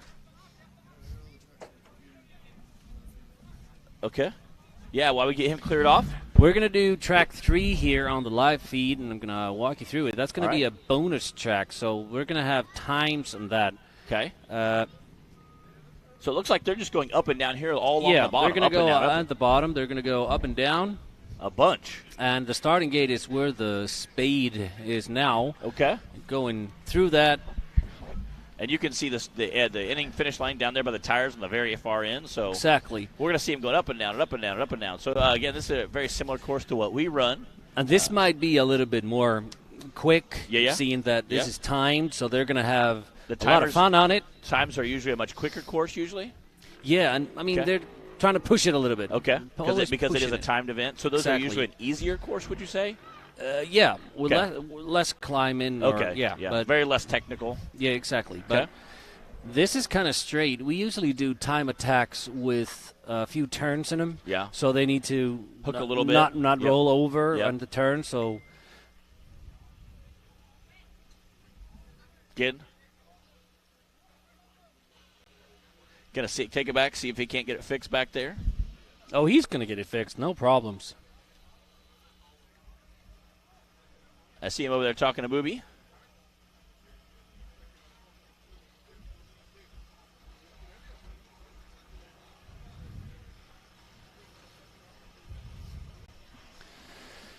I think we have the track already set up, so it's just a matter of getting the volunteers down there, the awesome guys who are working the track, getting it clear after each truck. They have the shovels up, and they're ready to go.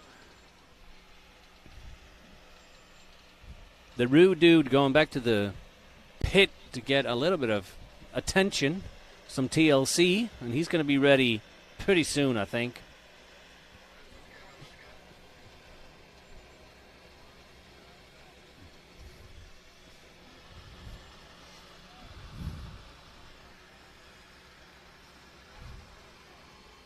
Got some Icelandic media.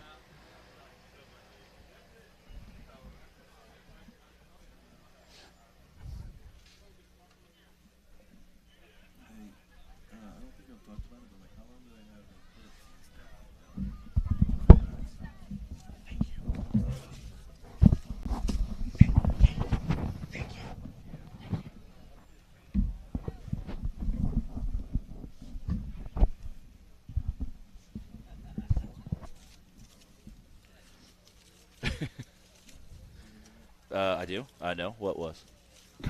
Yeah. I support you. I got a cheeseburger. Ooh, that is a good question. Taylor's asking, how long, and this is like, it's so funny because sometimes I know questions I ask them because I know our viewers don't, and every once in a while I hear a question I don't have a clue about. So I think it's great to ask the question, how long, because obviously we see a couple cars gone, you guys are running courses back to back to back, how long do they have in the pit? Say they go back and have to change a transmission or a motor or an axle shaft. Yeah. How much time do they have back there? They basically have all the time they need, but it's going to come down to the points. So if a car breaks down in one track and he has to take it back to the pits for repairs, for changing the transmission or motor, or crankshaft or whatever you have in them, then if they can make it good again before the next track is ready, they're okay to come, no problems. We have the 60-second rule. If the track is ready and you're supposed to be on the line, then you have 60 seconds to get to the starting line. But if you are after that, you can go behind all the other guys. If you make that, that's going to give you 50% of the points you make at the track. If you lose a track, then you just don't get any points for it. Yeah. So there's no penalty or time frame, but you always want to – it's encouraging to be back as soon as possible. So they work their asses off, and they just get it ready.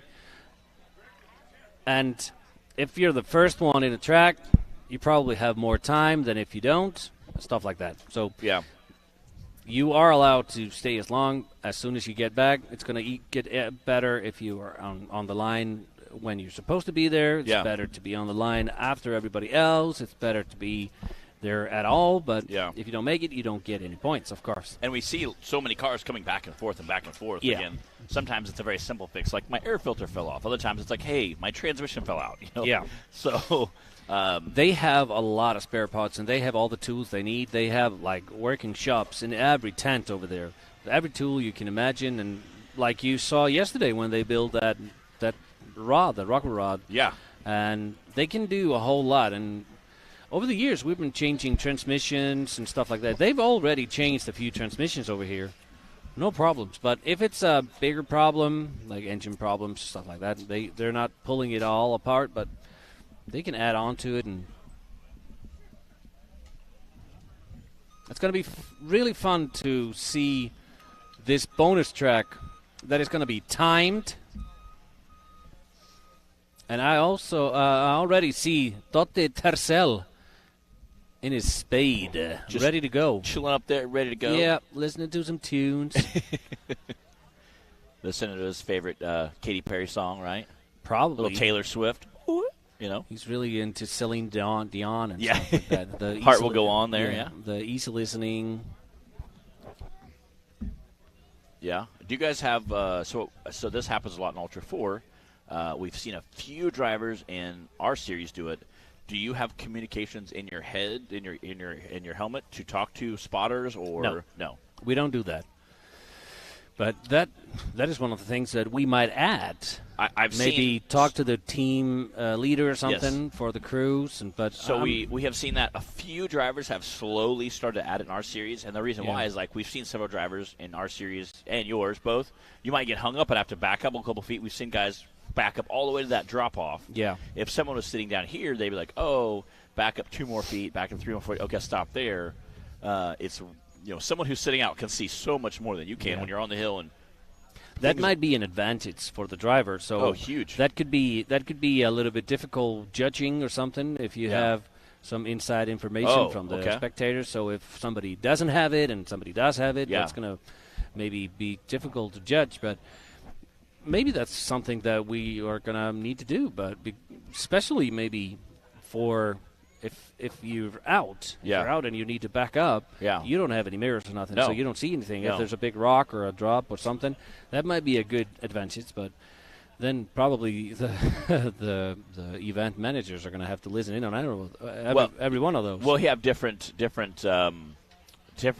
channels. Like at King of Hammers, they have like hundreds of guys on different channels, so you can have. And again, a lot of times it's mainly just like, okay, you have 3 feet you can back up before you drop off. Exactly. That's, in my opinion, almost more of a safety thing for the driver. You kind of hear it. Now, obviously, there is an advantage. If you can back up 3 or 4 more feet and then take off, there is an advantage there. So, I mean, that is kind of an advantage, but it's also kind of a safety thing, too, especially because we are on a hill that's so steep. Exactly. To me, it's, again, if guys like, stop there, or, hey, go ahead and turn right or turn left, or, hey, you can turn the head down, you're safe, or, to me, that is really, yes, it is definitely an advantage during racing, but especially since your events aren't timed, you could really kind of take your time and articulate through, All right, the Spade.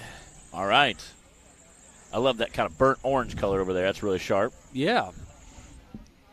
This buggy's been over here a few times. It used to be called Guttin before, and it did really good. It did really good when it's been over here. And back home, champion car. All right.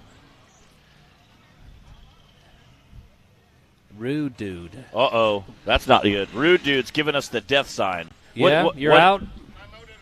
My motor's out. What did you break motor-wise? We don't know. We just know it's not no mas, as they say in Spanish. No mas. Not the bomb. Wow. All right. It will turn over, but it just makes a lot of noise, or? I'm not sure that he's in track right now. Oh, bang. Ooh, wow.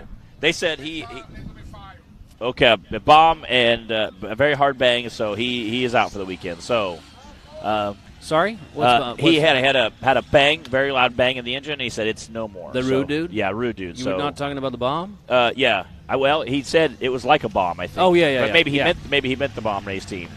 Next up for that bonus track,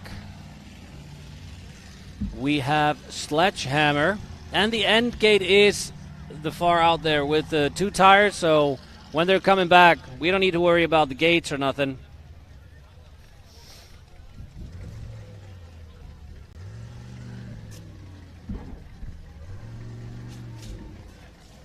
They brought us cheeseburgers. Mine had a hot sauce on it. It was it's a little spicy.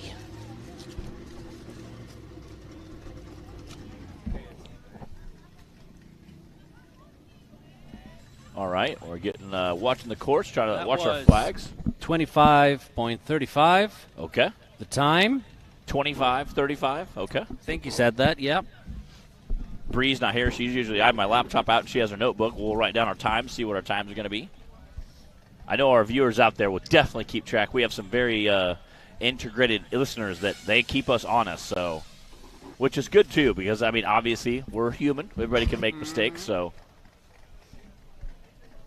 We appreciate everybody help. We have one racer, Brandon Davis, his wife, helps keep track of our time. So she sometimes she'll come, hey, by the way, so-and-so had a 23. And we'll go back and listen to the tapes. And sure enough, she was absolutely right. So we appreciate that, and we want it to be as fair as possible for everybody. Sledgehammer here making quick work of these little uphill, downhill. Yep. Again, this is a time. These little uphill and downhills are definitely taller than the buggy, so...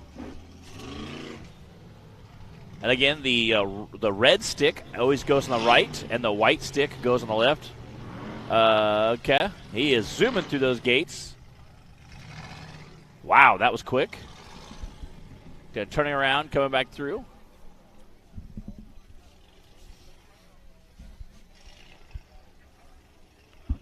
And he did that in 24. Wow. 24.5. That was quick. Again, from right here, it took off, and getting down some mud down there.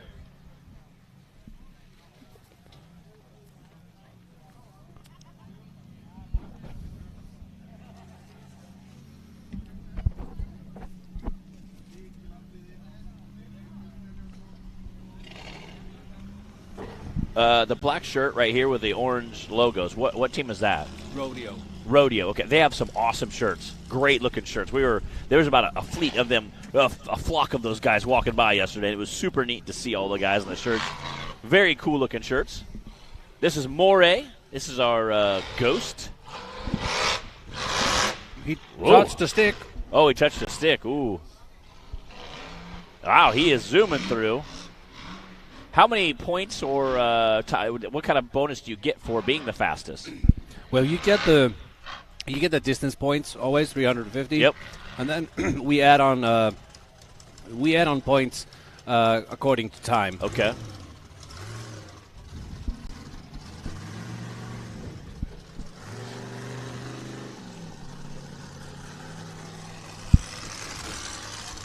$21.55.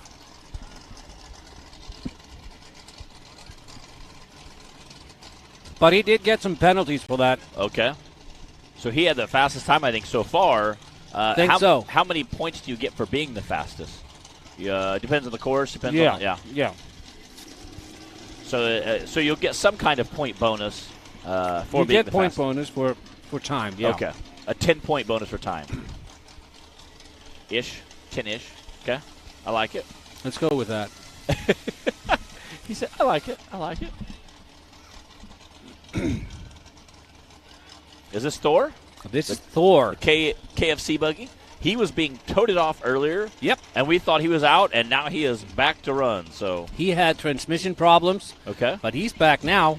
And again, for this kind of course, you don't need. It's not like you're doing 300-400. No, exactly. 300 or 400 meter climbs. You're like 8 feet, 10 feet. And he usually kills those time attacks. Yeah, 3 or 4 so meters. this is going to be a show. I'm guessing. You might want to get your cameras out for this. Oh yeah. All right, there we go. Get out your cellular device. With your faces on them. Yes, with your faces on them.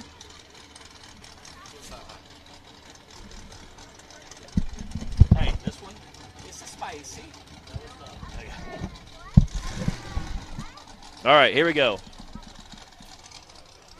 Again, this is the KFC buggy, also known as Thor. Driven by Thor. There we go. Had some problems in the last track, but now he's fine. Whoa, look at him go. Yeah, look at that. All right, he's having some problems with steering, I think. Yeah? Looks like it. Yep. Oh, man. You hate to see that.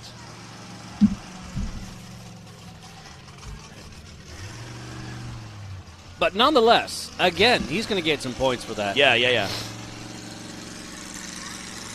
Yeah, he's not steering at all. No steering.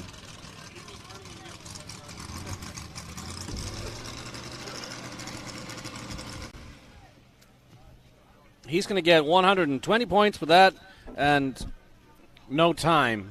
Okay.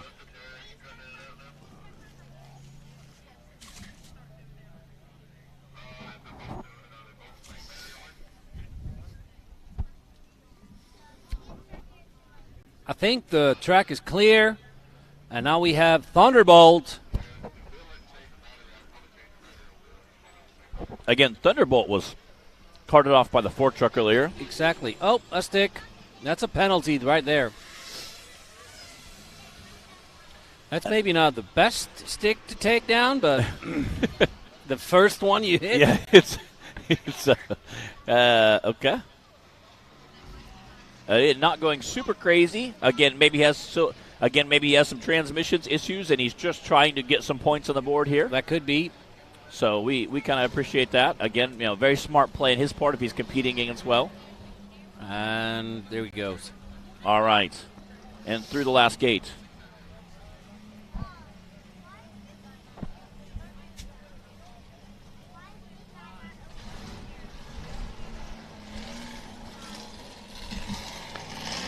$31.26, and I see that Thor is being pulled out by the forklift truck.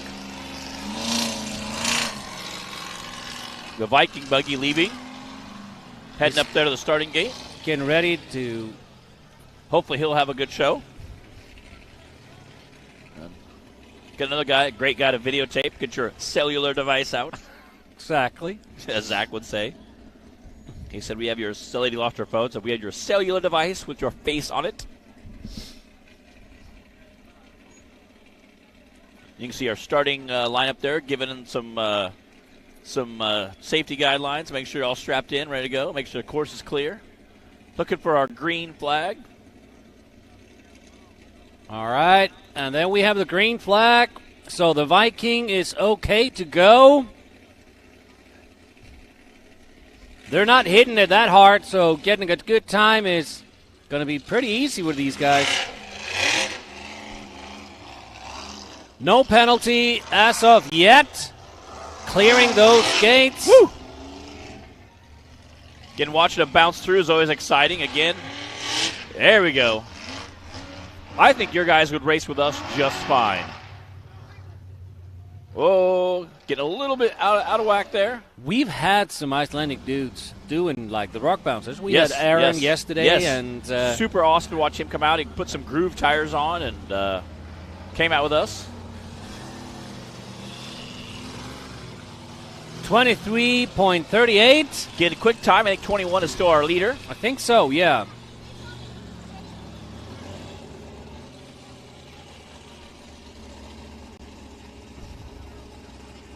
Oh, we have the Little Hammer tuning in from Norway. Okay. Lilyhammer. Lilyhammer.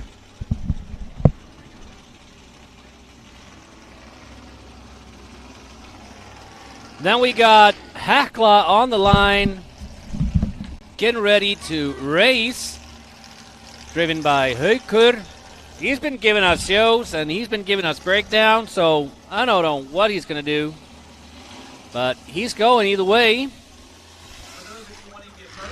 I'm going to need to get those guys to find some better Shirts or your Icelandic stuff. We come over here, t-shirt trailer is helping those guys out. So that'll be closing in 30 minutes. Make sure you get your gear.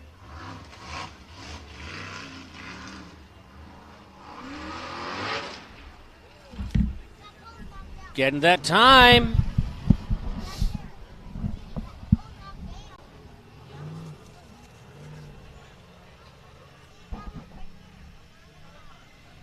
He was really quick as well.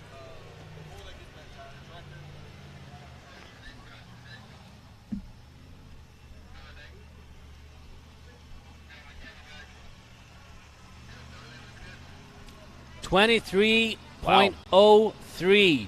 I think it's got to be our second. We've had 3 or 4 right in that 23 23, range. yeah. But we have Rodeo on the starting line.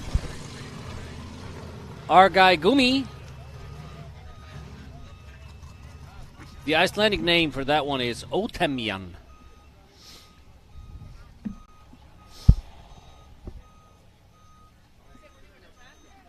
All right, here he goes.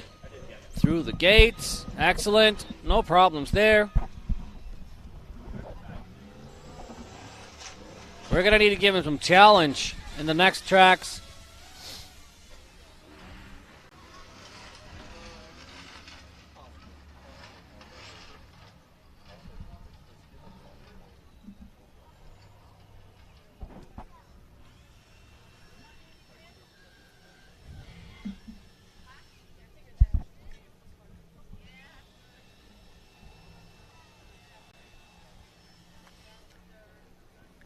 .35.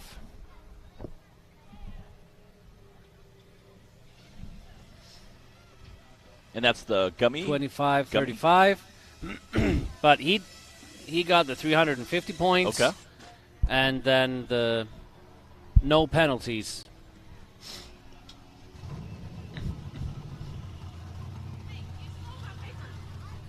I love the Mountain Dew logo on there. Yeah, looks good.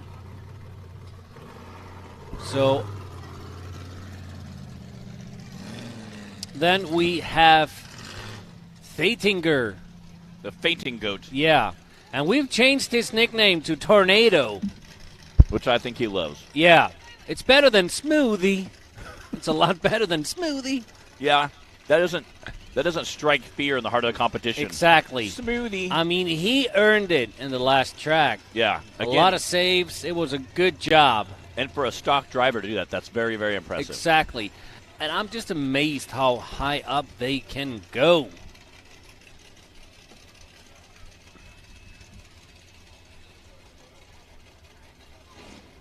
Yeah, I was very amazed that he was able to complete the first course and essentially get almost to the finish line of the second course.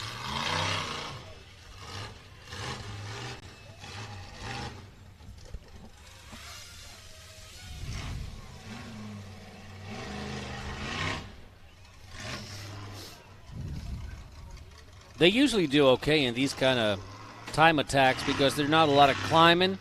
But he already hit a stick, so that's going to be a penalty for Heckler in Tornado, formerly known as Smoothie.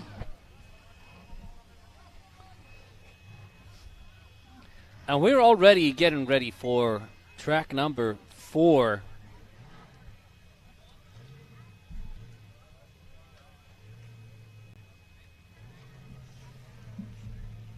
So is he our last driver of track number 3? Okay.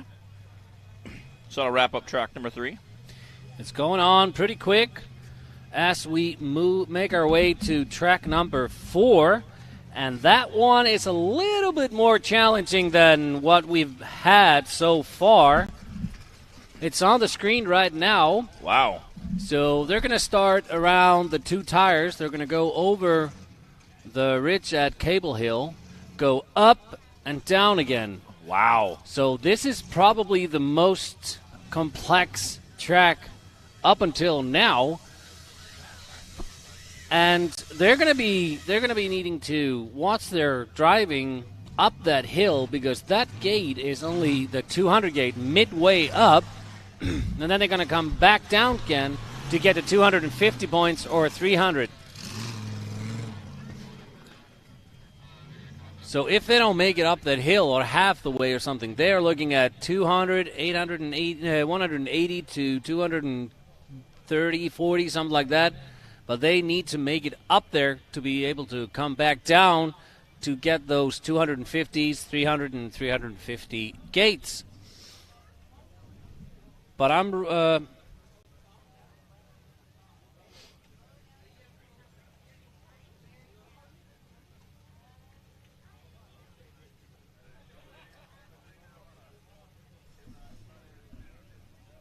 So the volunteers and the judges, they're changing their locations so they have a good vantage point. They need to see everything that's going on in the track. They're going to need to see every stick and everything. And this is a long track, guys. Long track. Again, and this is going to be tricky getting up there. Do you see a lot of uphill and downhill when you're in Iceland? Are there a lot of uphill and downhill courses? Most of them we end up at the ending gate at the top. But sometimes we do back down. But this is going to be a little bit more tricky.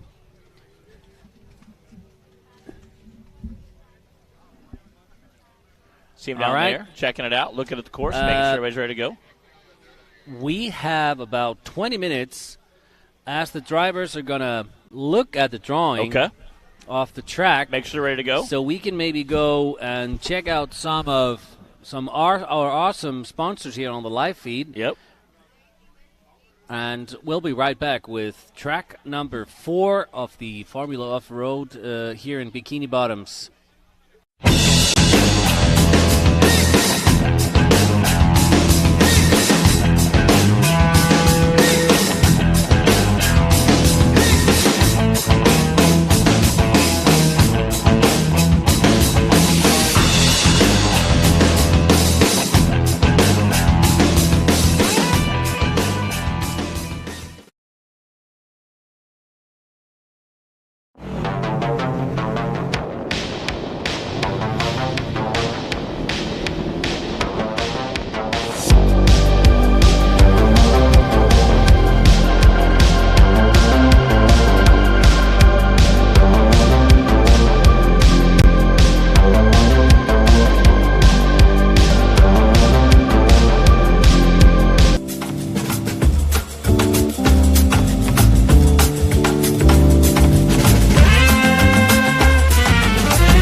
Icelandic pit area at Bikini Bottoms Off-Road Park.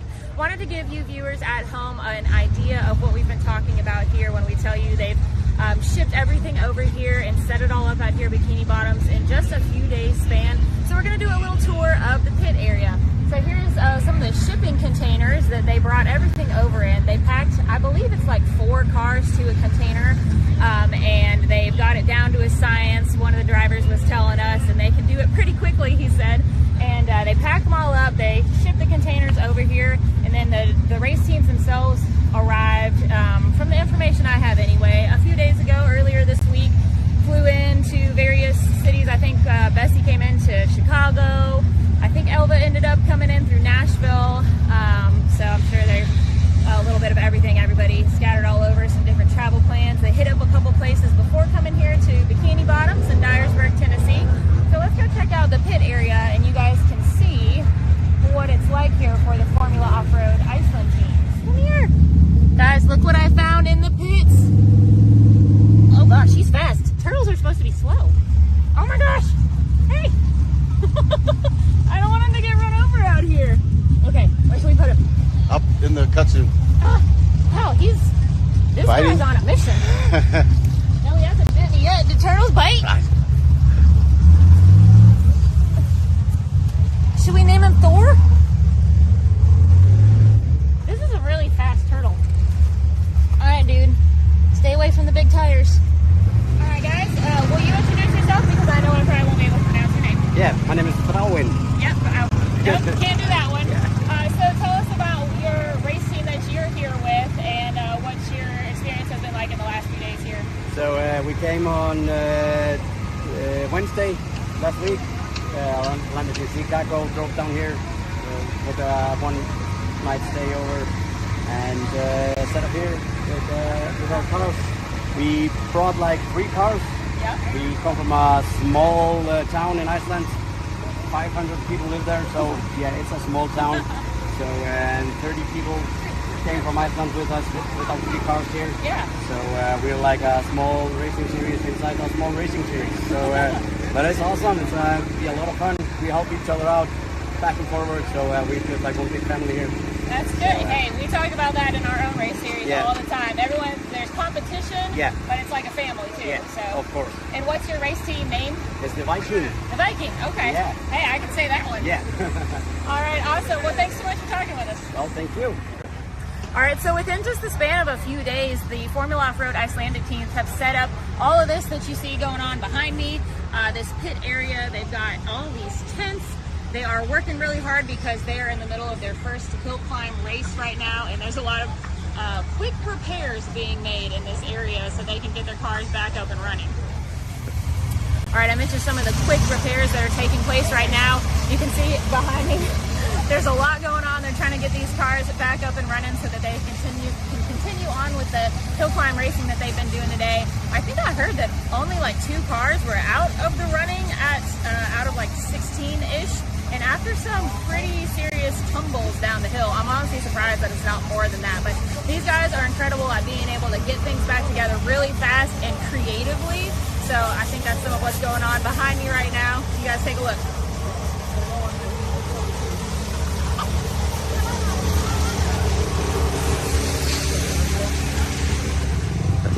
All right, so that was just a real quick tour of the Formula Off-Road Iceland pits here at Bikini Bottoms Off-Road Park. I hope you guys have been able to catch some of the racing action on Hillside Live. There's more to come, so if you haven't seen it all yet, you can always tune back in, and we'll have those posted on Facebook as always after the race this weekend. So I hope you guys have enjoyed learning a little bit more about them. Stay tuned for more.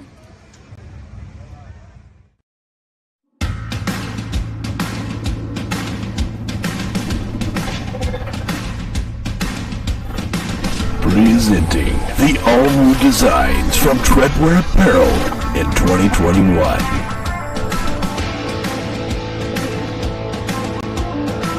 Visions are better at the top. More throttle than brake, more balls than brains. If you're gonna win, you're gonna need these. Life is better topless. The NRA official flag shirts. Real trucks don't have spark plugs. No guts, no glory. Definitely no story. Your girlfriend likes it when I bounce her. Grab yourself some new merch today.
The Mickey Thompson Premium Mud Terrain is on the road and full of undisputed attitude.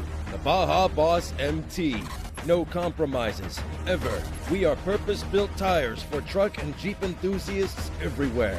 All mud tires are not created equal, and here's the proof. Powerfly XD construction, asymmetrical tread design, extreme side biters, and more. Find your tire size today at MickeyThompsonTires.com.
What's up, everybody? I'm here in the Formula Off-Road Icelandic pit area at Bikini Bottoms Off-Road Park. Wanted to give you viewers at home an idea of what we've been talking about here when we tell you they've shipped everything over here and set it all up out here, Bikini Bottoms, in just a few days span. So we're going to do a little tour of the pit area. So here's some of the shipping containers that they brought everything over in. They packed, I believe it's like 4 cars to a container, and they've got it down to a science. One of the drivers was telling us, and they can do it pretty quickly, he said. And they packed them all up. They shipped the containers over here, and then the race teams themselves arrived, from the information I have anyway, a few days ago, earlier this week. Flew into various cities. I think Bessie came into Chicago. I think Elva ended up coming in through Nashville.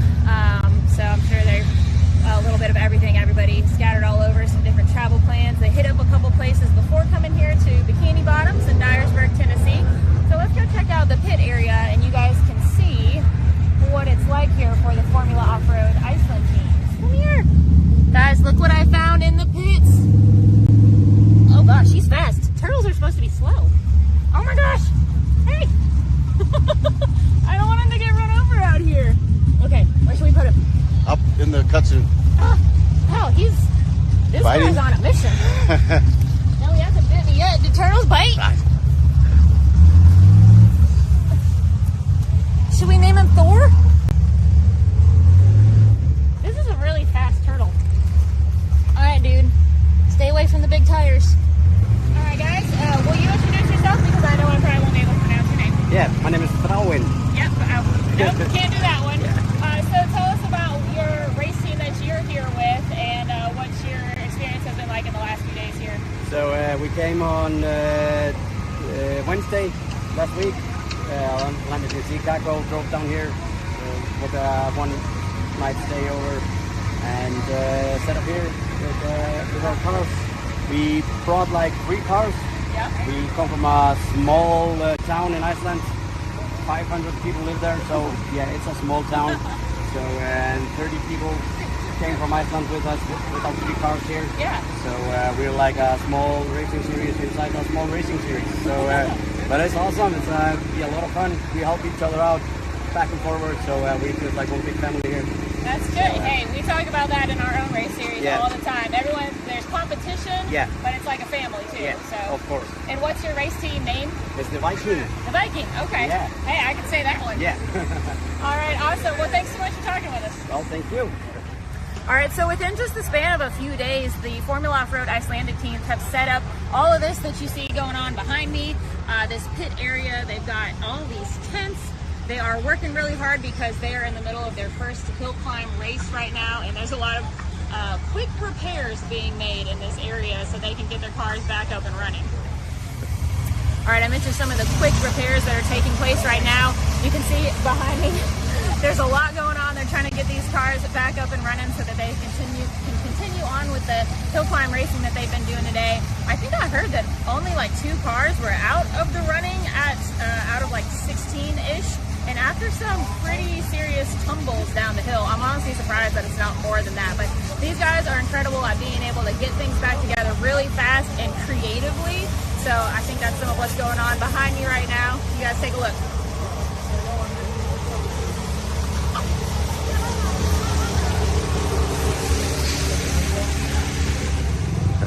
All right, so that was just a real quick tour of the Formula Off-Road Iceland pits here at Bikini Bottoms Off-Road Park.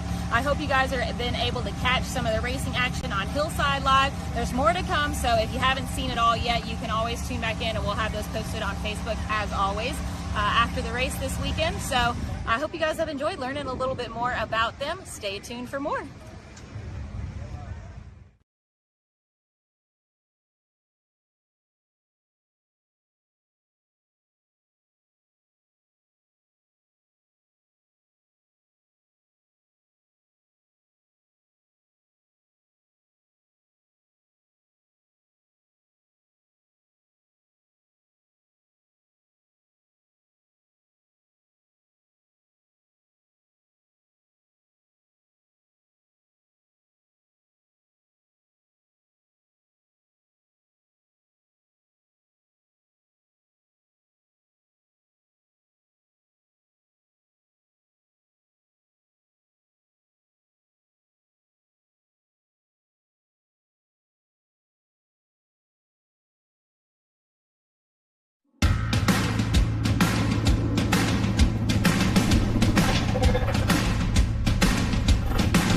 Presenting the all-new designs from Treadwear Apparel in 2021.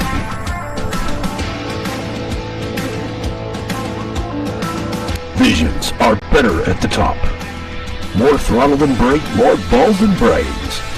If you're gonna win, you're gonna need these. Life is better topless. The NRA official flag shirts. Real trucks don't have spark plugs. No guts, no glory. Definitely no story.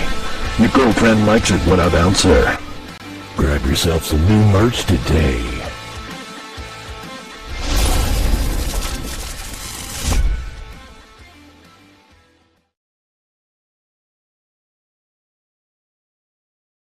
What's up, everybody? I'm here in the Formula Off-Road Icelandic pit area at Bikini Bottoms Off-Road Park.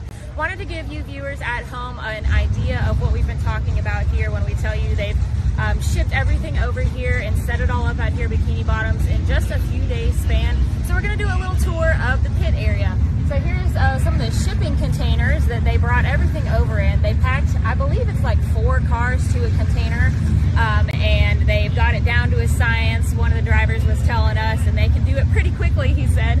And they pack them all up, they ship the containers over here, and then the race teams themselves arrived, from the information I have anyway, a few days ago, earlier this week, flew into various cities. I think Bessie came into Chicago.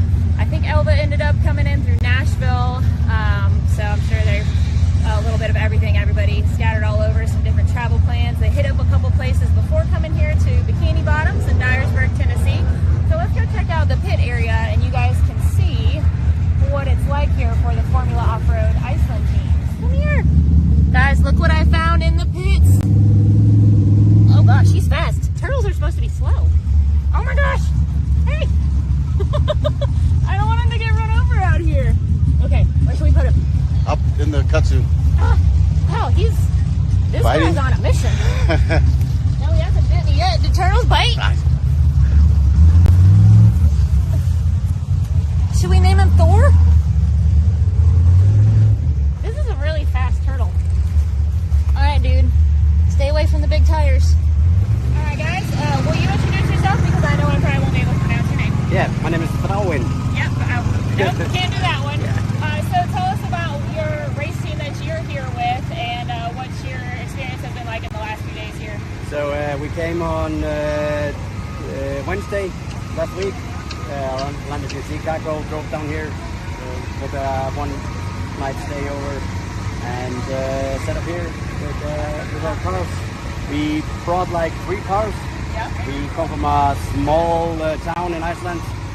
500 people live there, so yeah, it's a small town.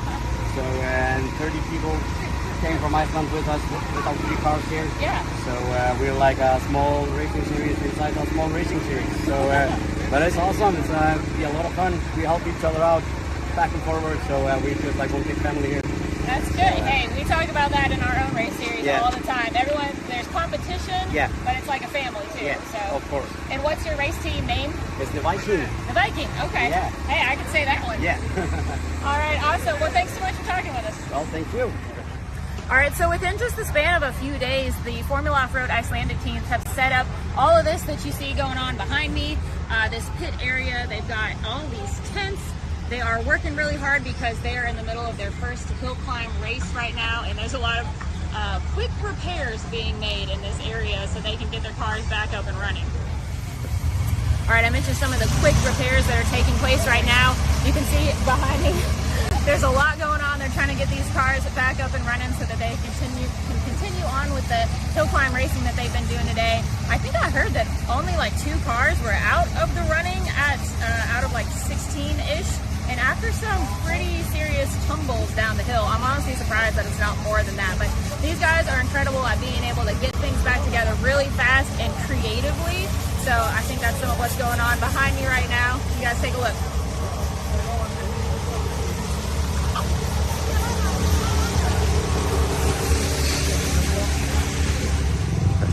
All right, so that was just a real quick tour of the Formula Off-Road Iceland pits here at Bikini Bottoms Off-Road Park. I hope you guys have been able to catch some of the racing action on Hillside Live. There's more to come, so if you haven't seen it all yet, you can always tune back in, and we'll have those posted on Facebook as always. after the race this weekend. So I hope you guys have enjoyed learning a little bit more about them. Stay tuned for more. Try and start running some lines if you want, like get your introduction. I know you say you do a couple takes. If you want to try and do it one, we'll try. But give me We're going to do everything in one take. It's going to be smooth. It's going to be one take. It's going to be nailed it. Hashtag nailed it. Hashtag, is that what that is? There is a hashtag. Look at that.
takes you.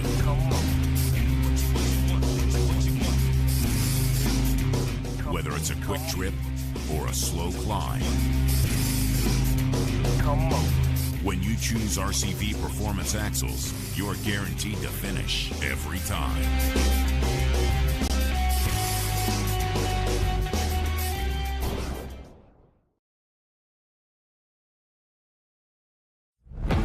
When you're serious about installing the highest quality drivetrain products designed for high horsepower and bigger tires, there's only one choice. So get the power, performance, and confidence that comes with Yukon. Rev it, climb it, and rip it, knowing you're rolling the best in the industry. Built to perform. Built to last. Yukon Gear and Axle.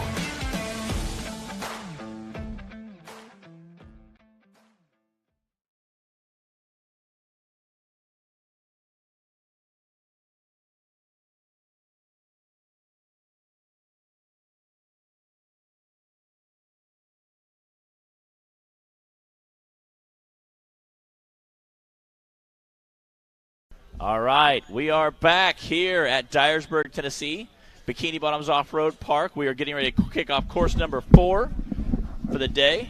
It's going to be an up-down course, a little bit longer course than we're used to. Could we get it on the screen? Yeah. Maybe? There we go. All right, they're going to start next to the 2 tires there. Yeah. They're going to go back. And they're going to go past that first concrete hill, up there and down, and the 200 gate is on the way up. And then we have the 250 and 300 and 350 gates at the end there. This is probably going to be the most challenging one so far today.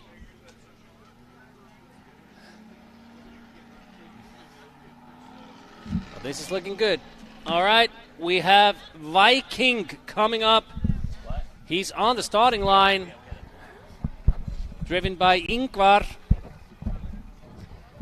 He's from Vik, a place called Vik in Iceland. And we have 3 buggies coming in from Vik. 2 buggies from Westminster Islands, which are actually populated islands just off the shores of the south coast. But we have Viking, Rodeo, and Bomb, all from Vik. Here comes Viking. Down. There we go. Good smooth run so far. Yeah, he needs to find that gate over there. There we go. Red stick on the right, left stick. The white stick on the left. Going up. All right. Okay, being smooth. Probably not as much of a challenge as I thought. Yeah, that. But then he's going to need to come back down on the other side. Which they've already gone up today, so there we go. Shouldn't be anything too new. And down and through the...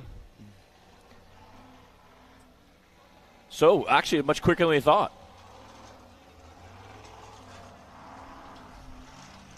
We're going to need some more dirt in that hill. If anybody has some dirt, we need more dirt. Okay, well, that was quick work for him. That was pretty crazy. Easy. Yeah, much easier than I thought it was going to be. I mean, this is what we thought track number 1 yesterday would be. Yes. But we probably were a little bit too excited to start. All right, next up, we have Heckler, I think.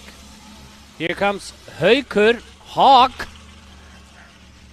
The Arctic Truck company that is sponsoring this buggy, they are doing modifications on regular Jeeps and making them run on snow and stuff like that, like 46-inch tires with deflation system, stuff like that.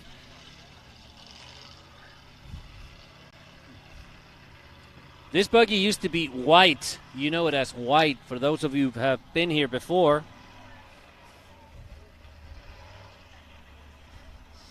It was white, right? Well, I've never seen the black with the 2 turbos on it.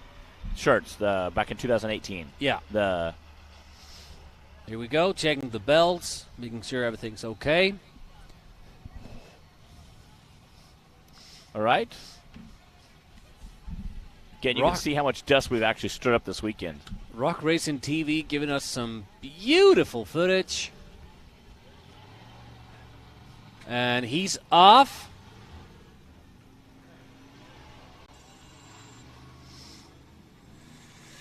Maybe this is going to be a walk in the park. I don't know, but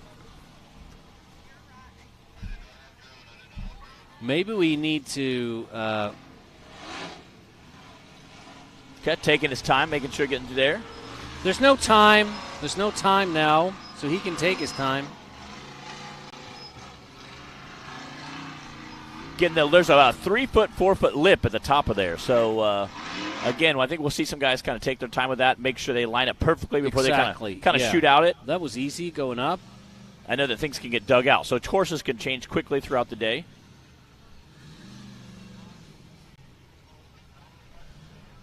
Coming down, pretty easy. The Heckler buggy, driven by Heckler and Rodeo. These Icelandic names are a tongue twister.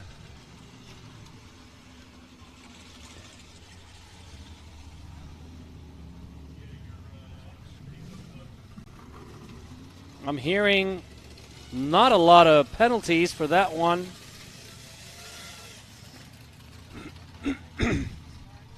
So that's 350 points. No penalties. And we have Rodeo lining up for the starting line. The ranking after third track was Heckler number 1, Viking number 2, Sledgehammer number 3, the Rodeo, which is going now in fourth place, then Spade, Mori, the Ghost. Then we have Tornado, Thunderbolt, Thor, Rude Dude, Sheep, the Bomb, and then we have, Storm, Insane, Katla, and Simbe, all not running today. Let's see what Rodeo is doing.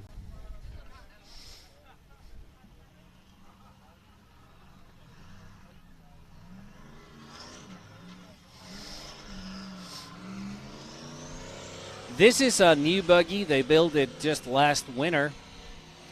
He competed in the last series in Iceland last summer, or this summer.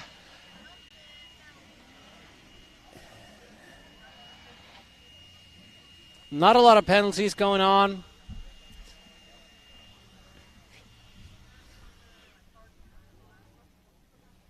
And coming down, there's a lot of dirt up there. He's keeping quiet. He's going stealth mode. Stealth mode, I like that. Keep going stealth mode. Oh, here he comes. Through the gate. That was 350. He's driving away, so that's 350. And I don't think he touched the stick. I don't think so either.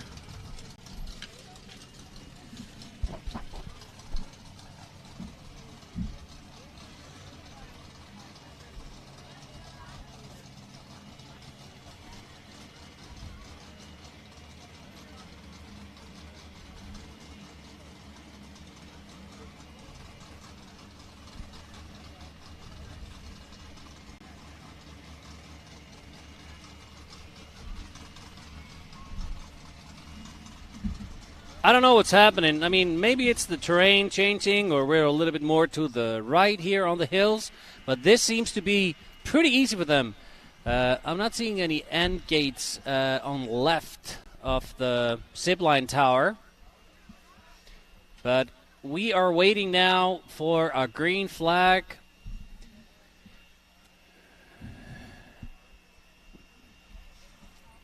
And we need Heckler to start up as soon as the track is ready. We're just waiting for one stick to be straightened up, and then we can run. This is going pretty well for us today. Yeah. It's going well. So I think we're going to add one and have six. Try to do a sixth one? Yeah. Again, you guys initially anticipated trying to do 6 today. Yeah, that's a full event back home. If we're running a race day, those are 6 tracks. So total, we're going to be doing 9. But of course, we want to be in the pits, loading up the containers, and all of y'all welcome to join us. And at 5 o'clock, the racing done, regardless kind of where they're at. That way they can start getting stuff loaded and getting packed. Let's see. Let's give him 10 minutes past 5 o'clock or something. Yeah. Yep.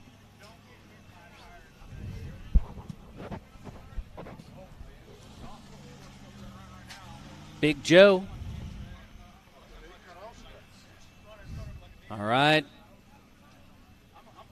We're waiting. Oh, no. We have a green flag. All right. So we're just waiting for the Spade.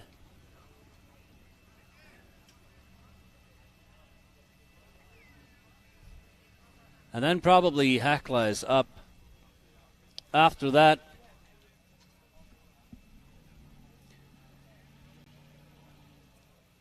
The best time in last track was 21.55 by Mori, the mythical ghost. And then we were working with, 23, a little bit. Yeah. How many buggies do we have left after the break we took? We had 9 buggies in track 9. I see Thor is back, so that's good news. He always keeps a show. We have the green flag. He must be starting it pretty soon. Here we go. This driver is named Þórður Atli. Again, we like that burnt orange color. Yeah. Those huge paddle tires definitely make tons of power. It was blue last time we were over here. Oh, really? It's giving us a little bit of smoke. I don't know what that is. Yeah, I'm not sure. I don't know if he has a motor issue or what the deal is there. There might be that they poured some on it just for some effect. All right, this is easy for them, but there's a little bit difficulties at the end. Yeah, that top, that lip, and you hate to clip something there and roll all the way down the hill. So, all right, take a left, come back down. Running through those pretty quickly. Still a little bit of smoke. A little bit more smoke. And he stopped. So maybe we have something going on with that smoke. Hopefully he can at least roll down the hill. I know we have several more gates for him to get through. Exactly. I don't know. I don't know how the rules are if you have a stalled engine. If you can roll through the gates, I don't know how that goes. Yeah, I'd say see if you can try to roll it down just enough to get through the last gates. You might be able to. They're talking to him back up there. He's trying to get it started again. There we go. No problem. So back home, a stop is a penalty. Oh. I don't think we changed that. Looks like he's heading back to the pits now. See if he can't get whatever engine problem fixed.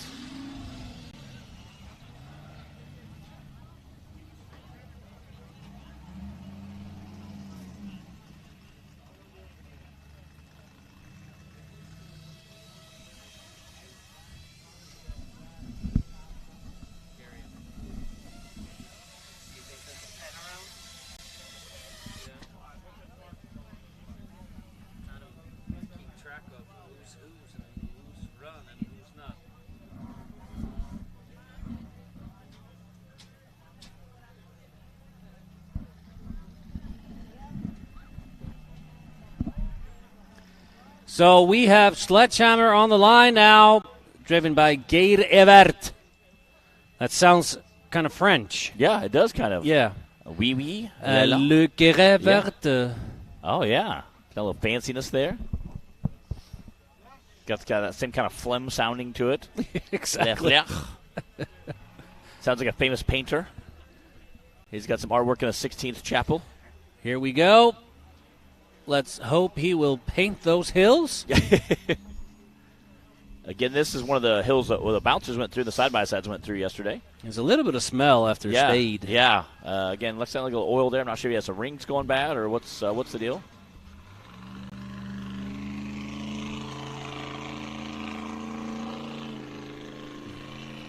These hills should be a little bit more challenging, but they're going up there like easy peasy. And the lip. Yeah. Oh, there we go.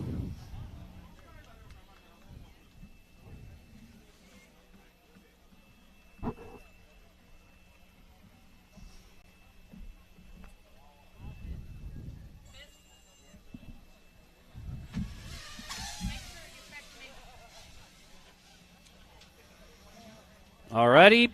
He's coming back down and through that 350 gate, and it looks like he's going to drive away from it, so that's 350. There we go. Perfect. All right.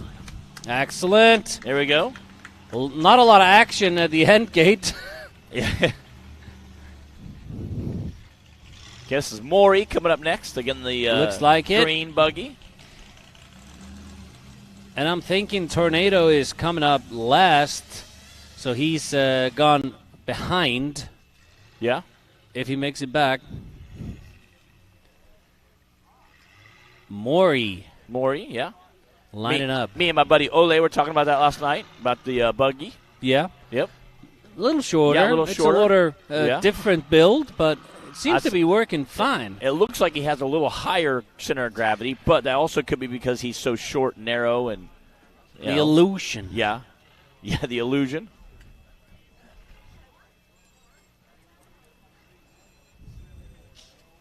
But the drivers, the top ranking is probably going to stay a little bit similar than it is now, seeing that they're all pulling 350s.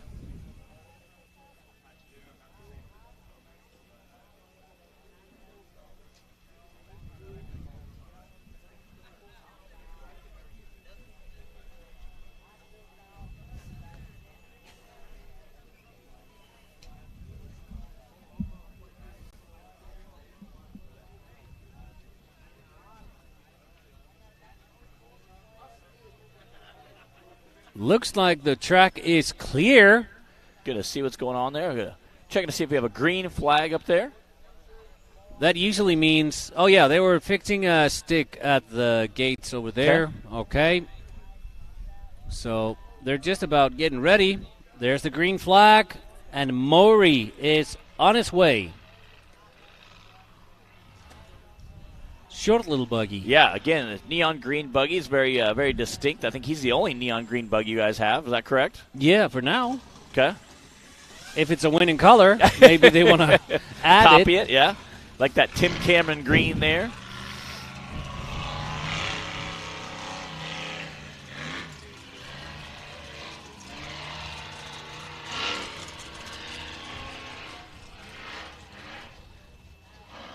Easy going up.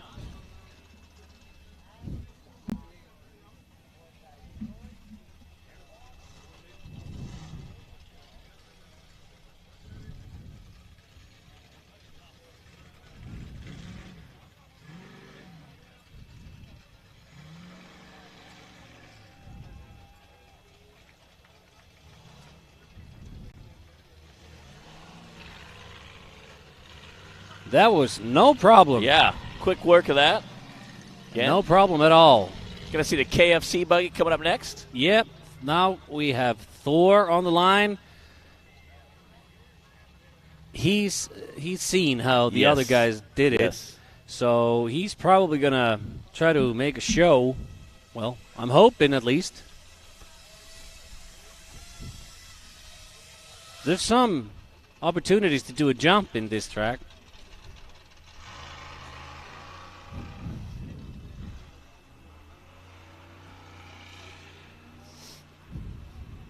Yeah, a little bit of jump there. Again, taking his time. There might be some problems with the Thor buggy. I mean, they've been in the pits a lot. Okay, he's giving it all it got. He's giving it. He's pushing that buggy. No problems at all. Wait a minute. Again, there's a big lip up there at the top of the screen. Probably getting a little bit bigger. Oh, yeah. Each time. As it starts to get dug out. It got a lot bigger now. And he comes down.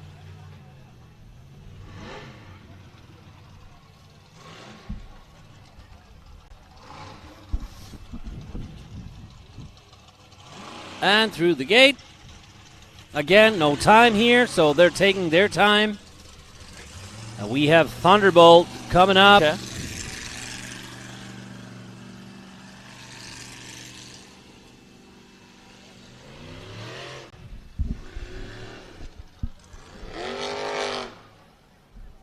Uh-oh, 777. What's that? Is that a... She said Stefan. Oh, Steven. I see. I thought that might have been a code for, like, he did a really good job. Thor. Yes. Missed the gate. Uh-oh. Yep. That's only 170 for that try, even though he went through the and So gate. so normally it'd be 350, but since he missed that Exactly. one, He missed the gate. wow. Went through the track, so he's out of track. That means only 170 for Thor in this track.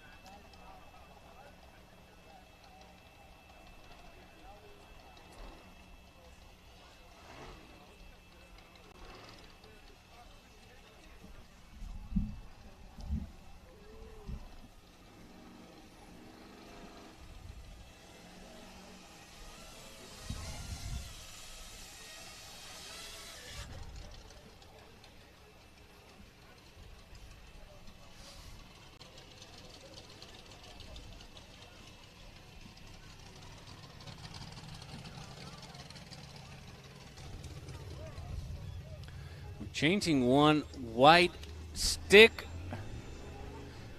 And then we're good to go. There's probably only 2 buggies left for this track, number 4. Then we're going to go and do number 5 and then eventually number 6. And you guys are going to try to get those 6 tracks in today. I think so.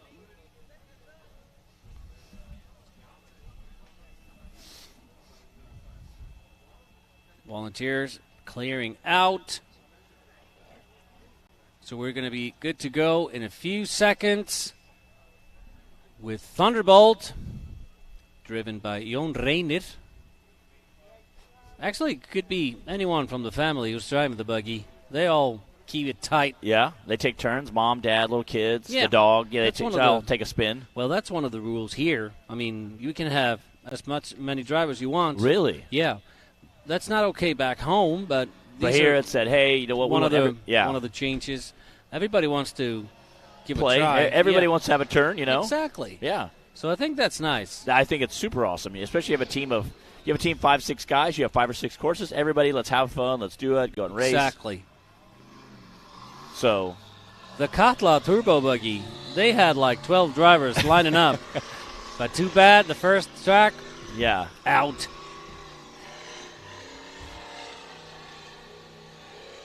The Katla Turbo, that's the one who had the 2 turbos in the front. The black Yeah, shirt with the 2 yeah. turbos. That's what I remember seeing.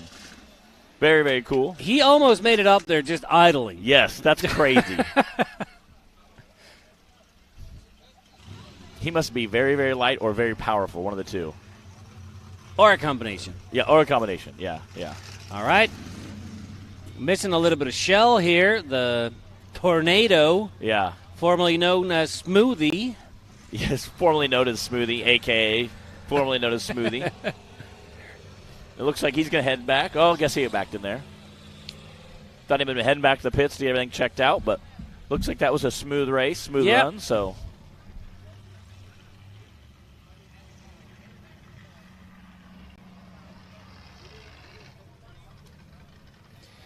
So 177 for Thunderbolt. Okay. Because he's going behind. Oh, he should have went earlier. Yeah. So yeah. he only gets half of his points.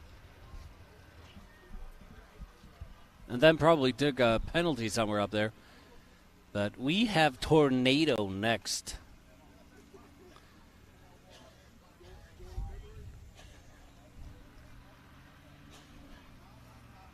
All right, just waiting for that green flag.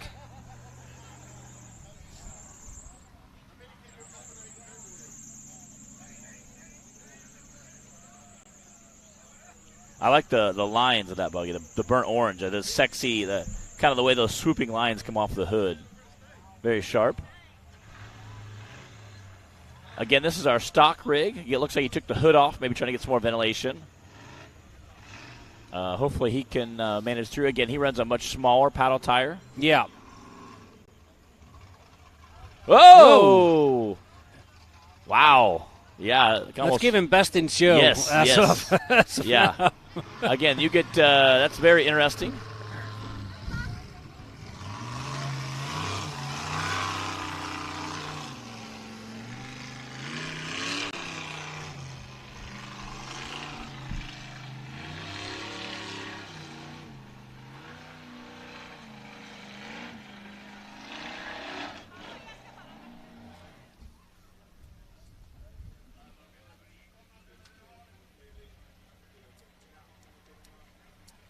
Coming down.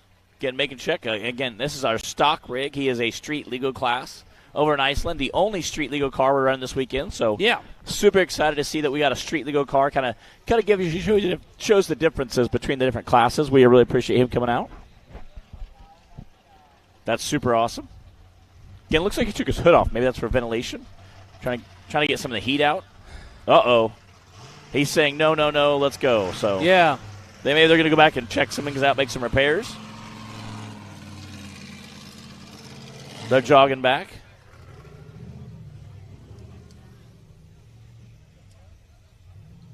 All the teams having those leaf blowers. Yeah, I was amazed at how many guys had battery-powered leaf blowers back there. I mean, that's something we should have thought of years ago, especially with this park. This a lot of dirt. This and King of Hammers are both very similar, lots of dust and debris. Great way to blow it all off. Use a battery-powered leaf blower. I was amazed also how many tools you guys bring with you to work on stuff. It's so fascinating. So, all right. So got one more car down there, and then we'll be done with our 5th course. Is that correct? I think we're all done for this track. Okay. So we're moving on to track number 5. Okay. And all right, you can see it right there on the live feed. Track number 5. There has the same starting line or similar starting line to going up there. Coming a little bit. Yeah. This will be a little more interesting. Yeah, it's going to be not as far up, areas. But the other part will be there. So that's going to be a little bit more interesting for course 5.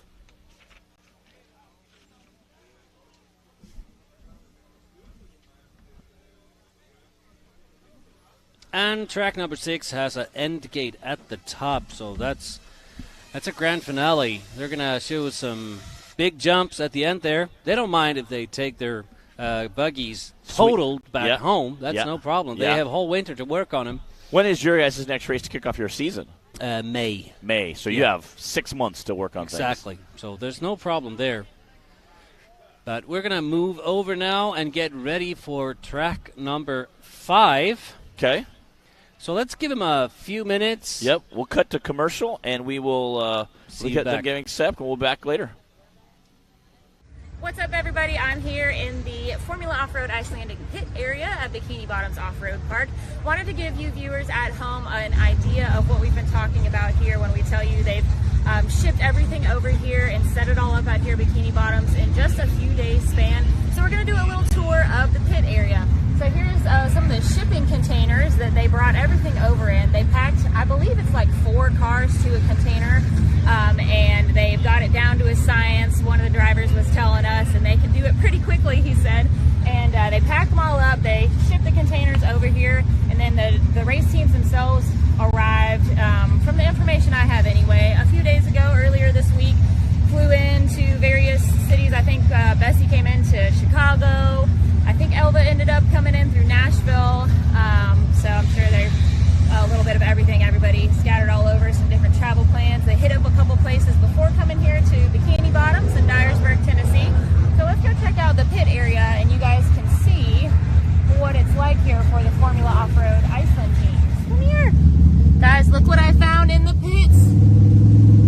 Oh gosh, she's fast. Turtles are supposed to be slow. Oh my gosh.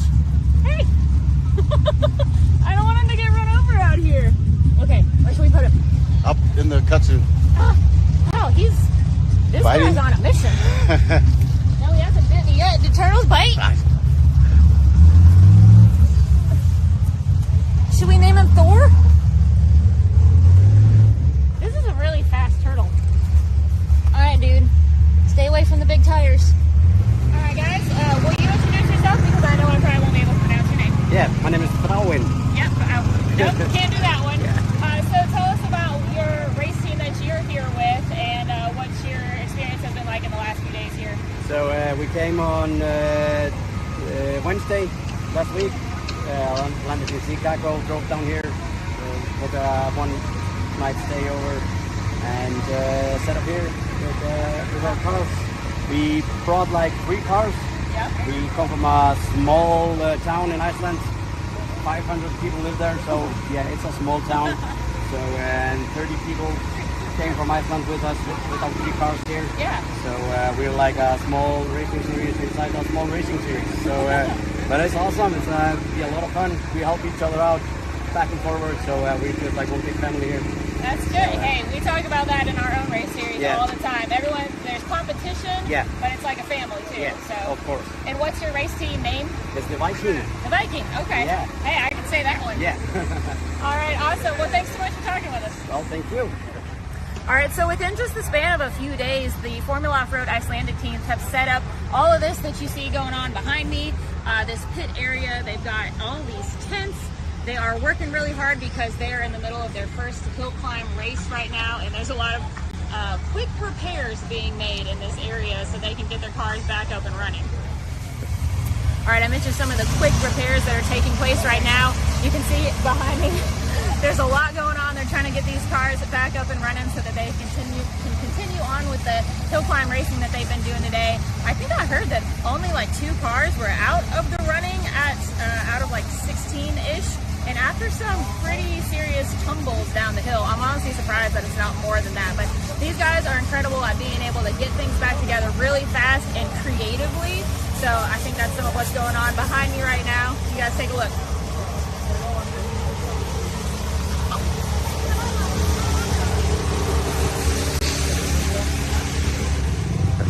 All right, so that was just a real quick tour of the Formula Off-Road Iceland pits here at Bikini Bottoms Off-Road Park. I hope you guys have been able to catch some of the racing action on Hillside Live. There's more to come, so if you haven't seen it all yet, you can always tune back in, and we'll have those posted on Facebook as always after the race this weekend. So I hope you guys have enjoyed learning a little bit more about them. Stay tuned for more.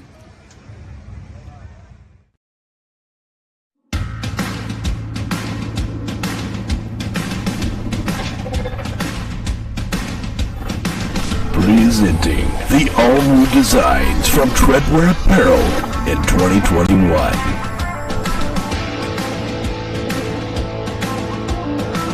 Visions are better at the top. More throttle than brake, more balls than brains. If you're gonna win, you're gonna need these. Life is better topless. The NRA official flag shirts. Real trucks don't have spark plugs. No guts, no glory. Definitely no story. Your girlfriend likes it, what a bouncer. Grab yourself some new merch today.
Rebirthed from the depths of Baja, Mickey Thompson Tires announces a new American mud terrain legend. The new Baja Legend MTZ. Silica reinforced T4 tread compound. Powerply 3-ply construction. Improved 4-pitch side biters. Proven MTZ tread styling for undisputed traction. 35 different sizes, and one is just waiting for your rig. The Baja Legend MTZ. All right, guys, so we're back with the 5th track of the Formula Off-Road here in Dyersburg, Bikini Bottoms Off-Road Park. And it's been a good show up until now. We're going to do another bonus track, so we're going to do time on this one. This is going to be, hopefully, it's going to be a little bit more challenging than last track. That was supposed to be challenging, but let's see. We're going to go a little bit further to the left here and go a little bit higher up on the ridge. So let's see how that goes. First up, we have Heckler. Driven by Hawk. Here he goes.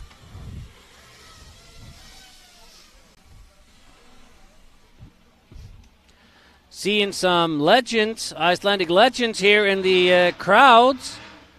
The Farmer's Daughter crew or team, if you know those guys. Heimasætan. They gave us a good show here. All right, where is he going now?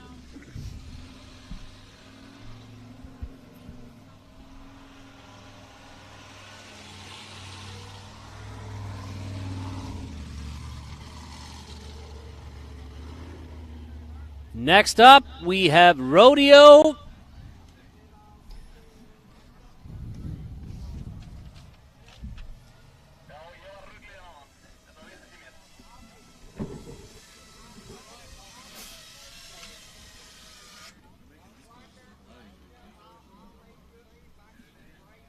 Yep.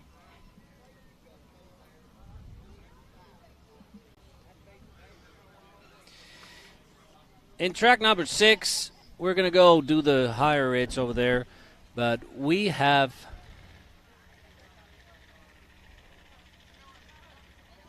.28 was the time for Heckler, 350 points, no penalties. And let's see how Rodeo is going to do.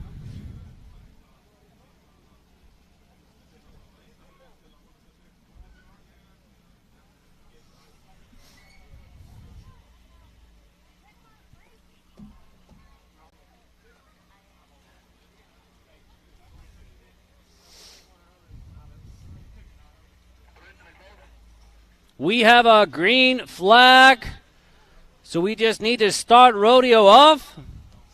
He can run through here. And he's off. Up the hill.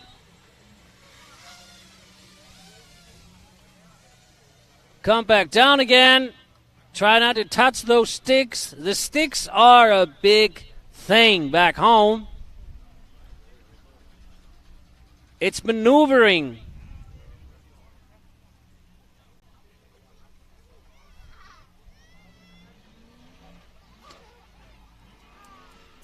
And remember, these guys are on time. So they're going to need to keep going. Here he comes. Looks like we can get the next truck ready. Then I hope we're going to give you the show in track number 6. Some big finales.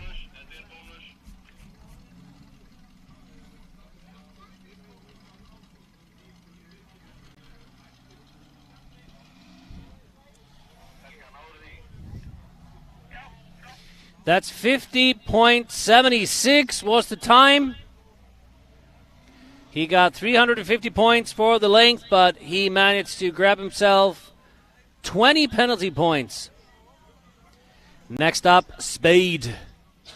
Driven by Thorður, or as we like to call him, Dotti Tersel.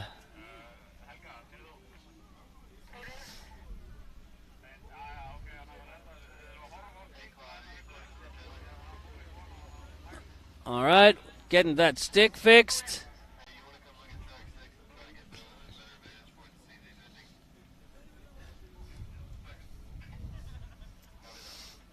That's good.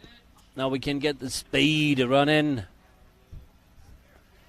And where those guys are standing on the higher ridge, that's where we're going to race in track number 6.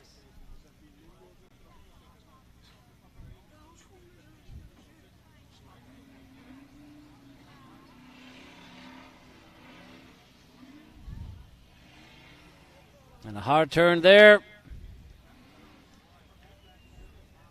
Oops.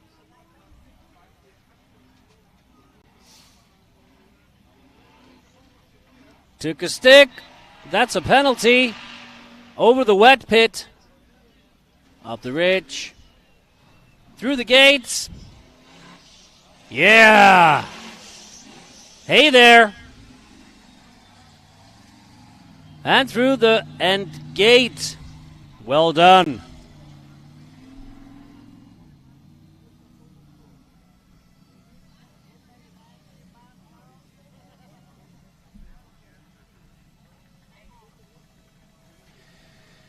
He did it in pretty good time, 30.20. 30.20.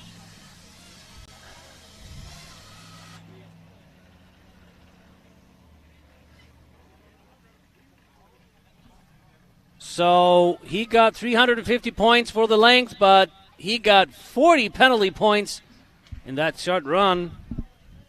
310 total. Next up, Sledgehammer, driven by Geir Evert.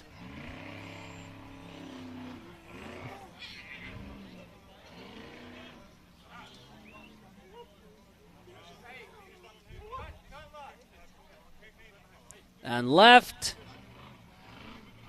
over the mud.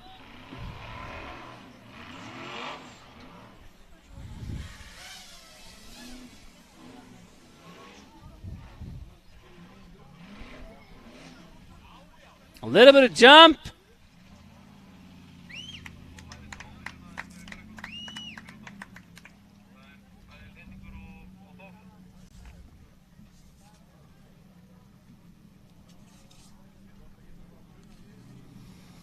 I'm getting the news that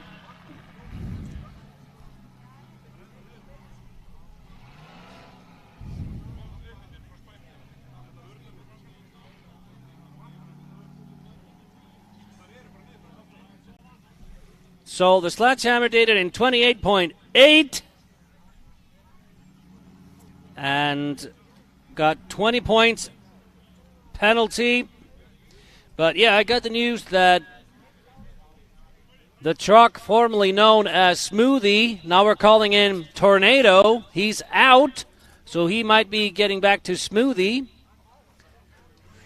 And Thor is also out, unfortunately, but you're all welcome. If you can hear me in the hills here, you're welcome to join him at the pits. Next up, Mori, the mythical ghost.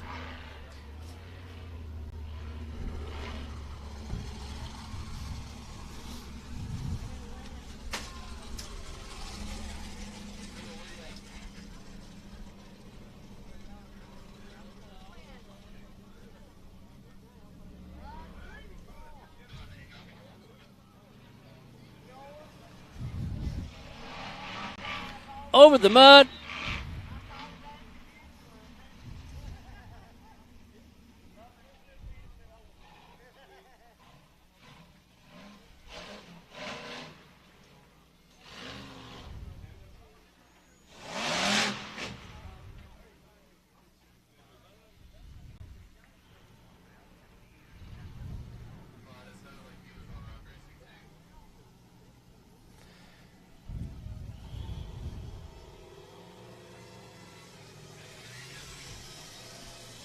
All right, 350 for length, minus 40 points in penalty, and the time was 39.78.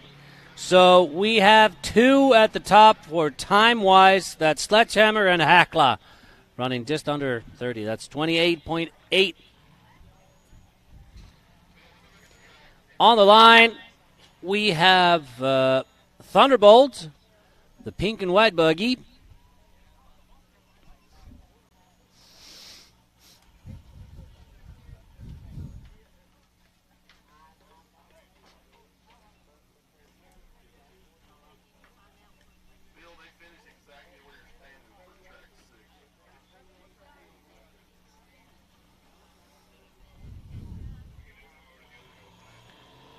Thunderbolt gets the green.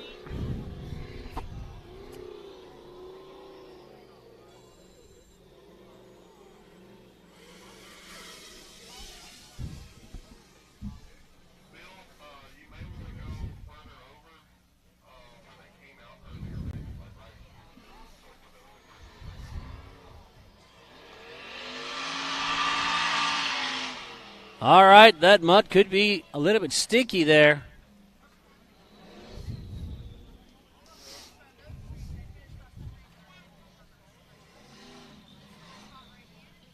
Through the gate.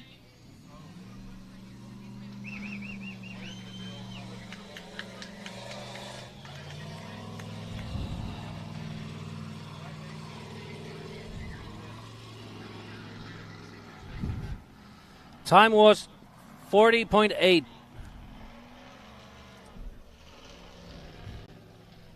No penalty for Thunderbolt. Next up, Viking.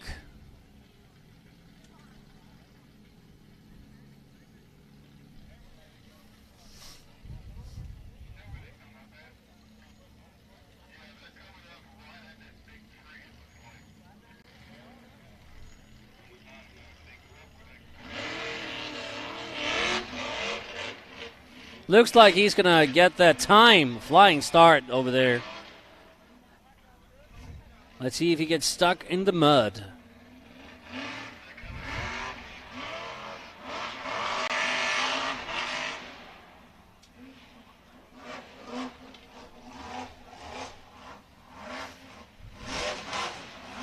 That was a good time for Viking.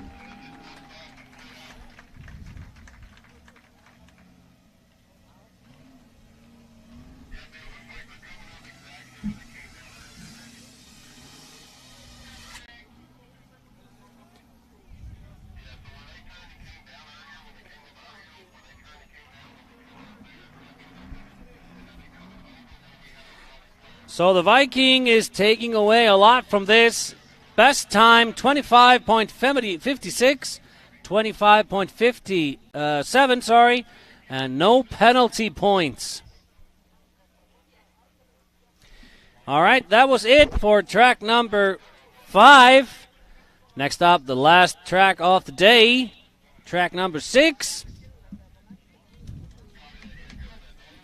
Yeah. So we're going to meet up again here on the live stream in just a few minutes. Stay put.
Off-Road Icelandic pit area at Bikini Bottoms Off-Road Park. Wanted to give you viewers at home an idea of what we've been talking about here when we tell you they've shipped everything over here and set it all up out here, Bikini Bottoms, in just a few days span. So we're going to do a little tour of the pit area. So here's some of the shipping containers that they brought everything over in. They packed, I believe it's like 4 cars to a container, and they've got it down to a science. One of the drivers was telling us, and they can do it pretty quickly, he said. And they pack them all up, they ship the containers over here, and then the race teams themselves arrived, from the information I have anyway, a few days ago, earlier this week, flew into various cities. I think Bessie came into Chicago. I think Elva ended up coming in through Nashville, so I'm sure there's a little bit of everything. Everybody scattered all over, some different travel plans. They hit up a couple places before coming here to Bikini Bottoms in Dyersburg, Tennessee. So let's go check out the pit area, and you guys can see what it's like here for the Formula Off-Road Iceland teams. Come here. Guys, look what I found in the pits. Oh gosh, she's fast. Turtles are supposed to be slow. Oh my gosh. Hey. I don't want him to get run over out here. Okay, where should we put him? Up in the kudzu. Hell, this Biting? guy's on a mission. No, he hasn't bit me yet. Did turtles bite? Should we name him Thor? This is a really fast turtle. Alright, dude. Stay away from the big tires. Alright, guys. Will you introduce yourself? Because I know I probably won't be able to pronounce your name. Yeah, my name is Frauen. Yep. Nope, can't do that one. So tell us about your race team that you're here with, and what your experience has been like in the last few days here. So we came on Wednesday last week. Landed in Chicago, drove down here with one night stay over, and set up here with our cars. We brought like 3 cars. Yep. We come from a small town in Iceland. 500 people live there, so yeah, it's a small town. So and 30 people came from Iceland with us with our 3 cars here. Yeah. So we're like a small racing series inside a small racing series. So, but it's awesome. It's be a lot of fun. We help each other out back and forward. So we just like one big family here. That's good. Hey, we talk about that in our own race series all the time. Everyone, there's competition, but it's like a family too. Yeah, so. of course. And what's your race team name? It's the Viking. The Viking. Okay. Yeah. Hey, I can say that one. Yeah. All right. Awesome. Well, thanks so much for talking with us. Well, thank you. All right, so within just the span of a few days, the Formula Off-Road Icelandic teams have set up all of this that you see going on behind me, this pit area. They've got all these tents. They are working really hard because they are in the middle of their first hill climb race right now, and there's a lot of quick repairs being made in this area so they can get their cars back up and running. All right, I mentioned some of the quick repairs that are taking place right now. You can see behind me. There's a lot going on. They're trying to get these cars back up and running so that they can continue on with the hill climb racing that they've been doing today. I think I heard that only like 2 cars were out of the running out of like 16-ish. And after some pretty serious tumbles down the hill, I'm honestly surprised that it's not more than that. But these guys are incredible at being able to get things back together really fast and creatively. So I think that's some of what's going on behind me right now. You guys take a look.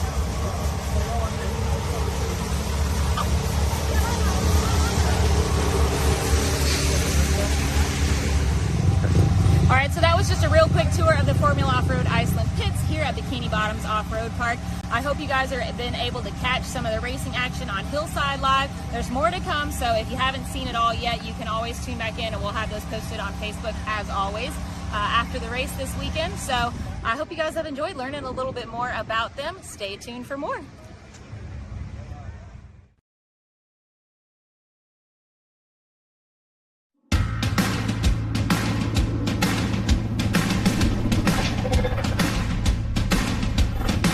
Presenting the all-new designs from Treadwear Apparel in 2021.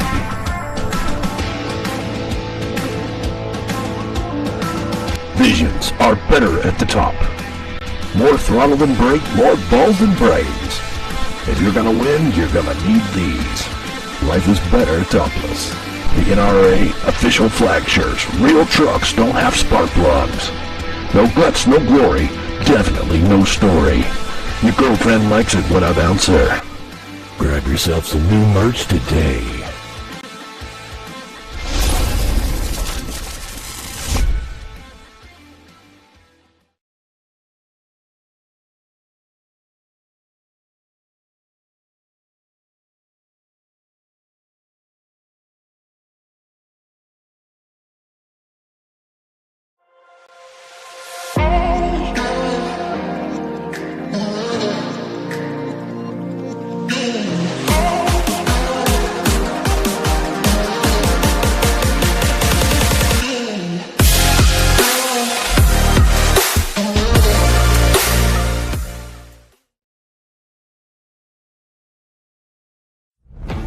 When you're serious about installing the highest quality drivetrain products designed for high horsepower and bigger tires, there's only one choice. So get the power, performance, and confidence that comes with Yukon. Rev it, climb it, and rip it, knowing you're rolling the best in the industry. Built to perform, built to last. Yukon Gear and Axle.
what you want, what you want.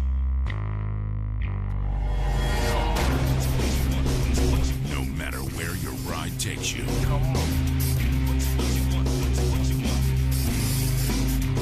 Whether it's a quick trip or a slow climb. When you choose RCV Performance Axles, you're guaranteed to finish every time.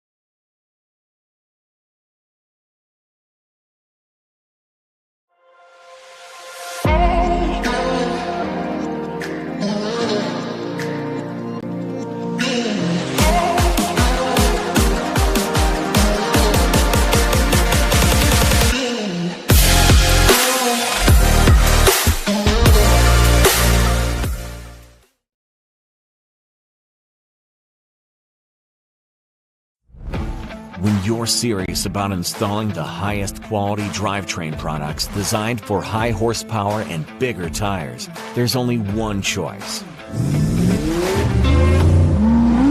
So get the power, performance, and confidence that comes with Yukon. Rev it, climb it, and rip it, knowing you're rolling the best in the industry. Built to perform, built to last. Yukon Gear and Axle.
Excellent. Good to see you back, guys. We're about to start the 6th track of the day. That's number 6, and that's the last one we're going to do. The drivers were just checking out the track. It's going to be a good show, I think. We have the end gate up there, and now they've got nothing to lose. I mean, they're going home. They can pack the containers with busted buggies, no problems. But I wanted to talk to my friend here, Svavar from Iceland. He's running with the Viking team, and you've got a fun thing going on, or a good thing going on with cancer awareness in young adults. Tell us a little bit about that. Yeah, well, we decided on making something special out of this trip, and we seeked out to cancer organizations supporting young folks dealing with cancer or relatives.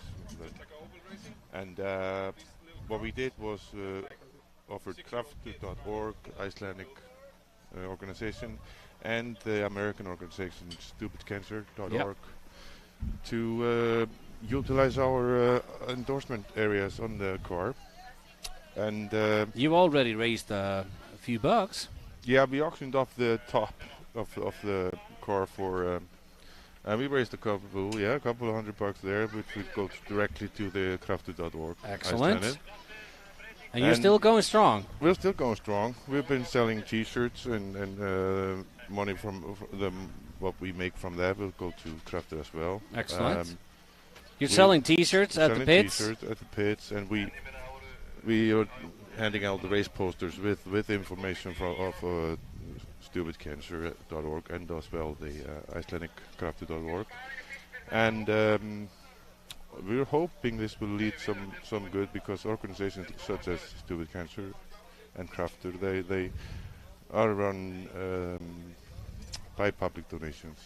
And you're going to keep this going for the next few weeks. I heard something about an auction that Matt Holt is going to organize at the final event of Rock Racing at the end of this month, right? Yeah, he pitched an idea if we would auction off a couple of T-shirts signed by the incredible driver, and we have we're going to do that. So hopefully that will pitch something to Stupid Cancer and Craft. Excellent. And you guys who can hear me on the hillside, you're welcome to join Viking at the pits after the race to get yourself some T-shirts. It's going to a good cause. Thank you, Swappe, for being here, telling us all about it. It's beautiful. As long as I have Hillside on the mic, I want to call out a couple of Icelandic dudes, Kristinn Kjartansson and Viktor Há. Kristinn Kjartansson og Viktor Há, ef þið viti hverju það eru, þá eru varahlutir hérna hjá okkur í framleiðslu teiminu. Það er Clyde sem býður eftir ykkur með varahlutin ykkar, Kristinn Kjartansson og Viktor Há. But we're just about ready to run course number 6. That's the 6th and final track of today for the Formula Off-Road.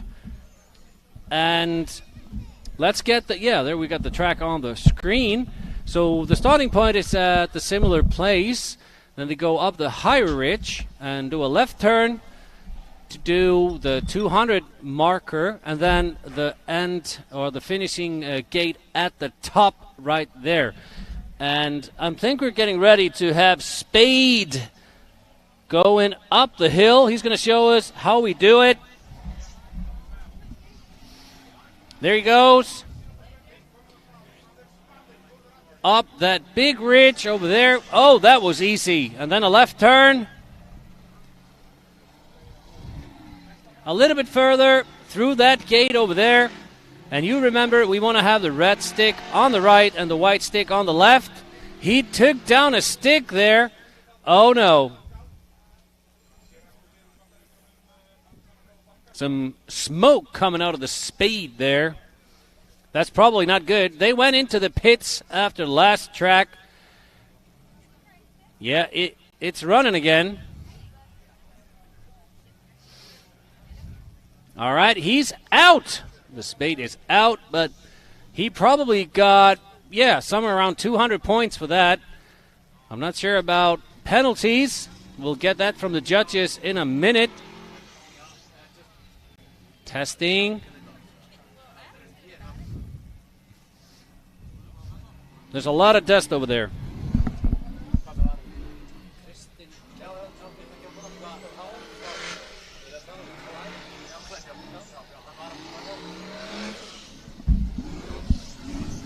All right, that's it. Giving us a little bit of show at the end here. This is the last you're going to see of the Spade unless you go into the pits later today and meet the drivers and the crews. They are going to be happy to see you. Now the volunteers are in the hill trying to get that stick to the right place. I'm waiting for the scores in my ears.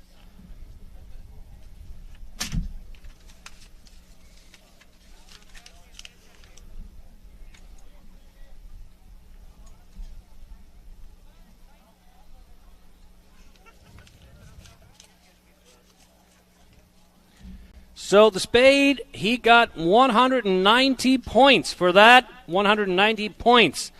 And Sledgehammer is up there, and they're competing now. So if Sledgehammer managed to get 200 points for this track, he's going to be the overall winner for this event yesterday and today. But we are just about ready to have the next truck in. The volunteers are in the hills. Measuring with the shovel, that's how we do it. It's right over there. Yep. So, Spade 190. Next up, we have Geir Evert. And if he managed to get 200 points for this track, he's probably going to be the overall winner. But these scoring I'm giving you now, those are not confirmed. We need to confirm them, and we will bring them up later. What a beautiful day here in Bikini Bottoms Off-Road Park. All the Icelanders love you guys in the production team. Bob, Pam, all of you guys for letting us come out here. We love it. We're definitely going to be back. And hopefully all of y'all are going to come over to Iceland soon enough. Check out the scenery. Maybe check out some motorsports. We're waiting for a green flag. And there it is. Now we can have Geir Evert on the Sledgehammer in the track. That higher ridge is not a problem for these guys, it looks like. Got some beautiful images here on the live feed. Up that ridge, no problem. Do a left turn through that gate. He touched the stick.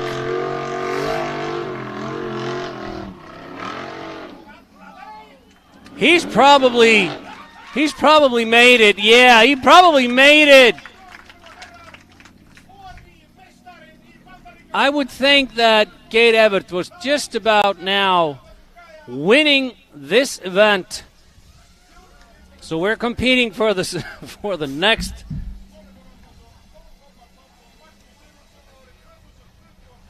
Let's see how many penalty points he round up. Here he comes. Back down.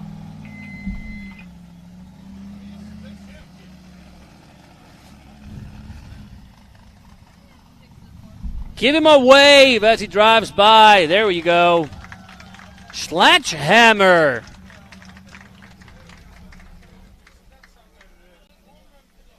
All right, so 350 points for length, but he managed to grab one stick that gave him 10 points in penalty.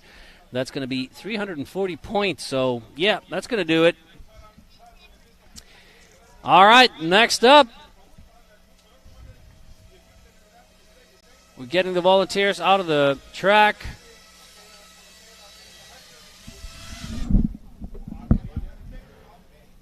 Trying to mix a little bit live hillside. Coming out okay? So next up we have the mythical ghost Mori.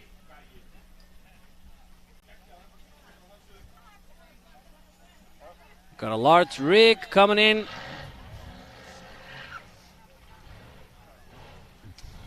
Here he comes. Up that ridge easily. No problems there.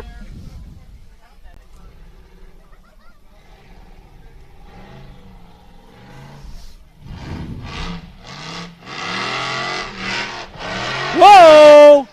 There you go. On the dot U-turning there. All right, he's out. The stick's still standing. He got some points, though. No worries. That was something.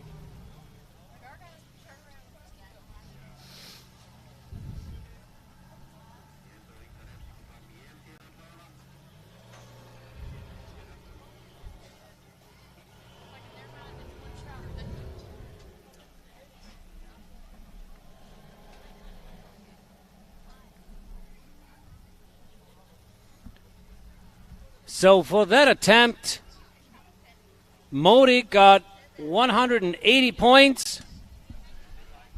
No penalties. And next up, Thunderbolt.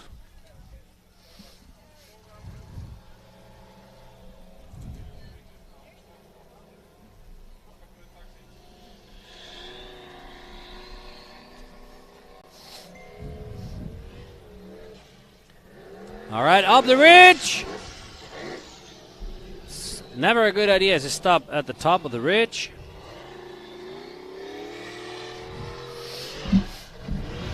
Whoa! Mori dig a hole up there. Looks like it. So we got Thunderbolt on the side. I'm guessing he's okay, though. We just need to flip him over. So he's pulling the same amount as Mori for that track, 180 points. We just need to flip him on the tires. Have him wave to you guys. There he is.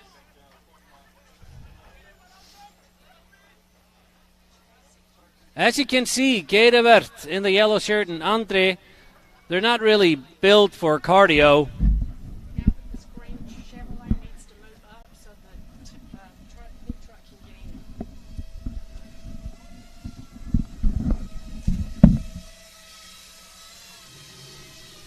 We're going to need that big green Chevrolet. We're going to need that big green Chevrolet to move so the big rig can come into the pits and get rid of so we can load up the Icelandic buggies. The green Chevy. Yeah, it's good. All right, we got it. He's moving it. Just look at the rig. He needs to get his way into the pits. All right.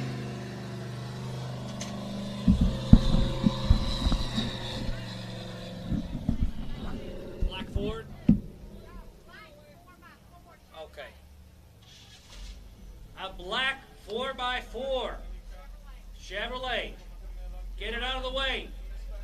Make some room for the big rig. If you're parked up here, we might be talking to you.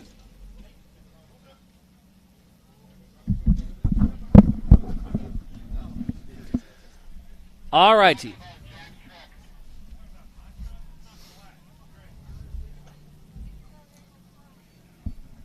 Looking at the crowd over there, that's beautiful.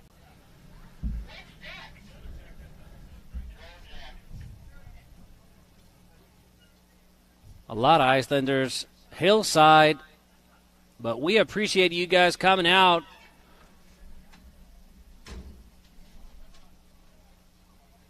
So we have the green flag in the hill.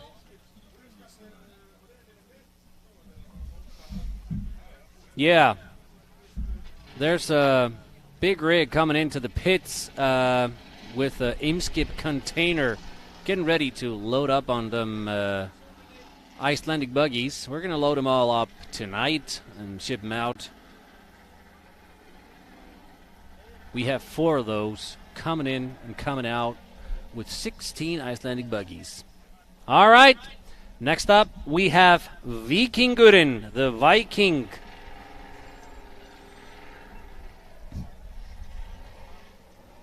He needs to do good. He's up there in the rankings. All right, there he goes. Up that ridge, making it look easy. And then that left turn. Watch out for that hole.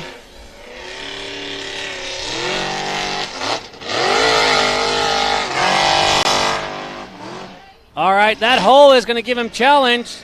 Okay, I think we're going to have some shows for the next trucks. Thunderbolt got 180 in the last try. So let's see how Viking is going to do. He's going up there. Look at that. And then a lip at the end. Okay, through the gates. I don't think he touched the stick, not at the end gate. So that's going to be a few points there for Viking.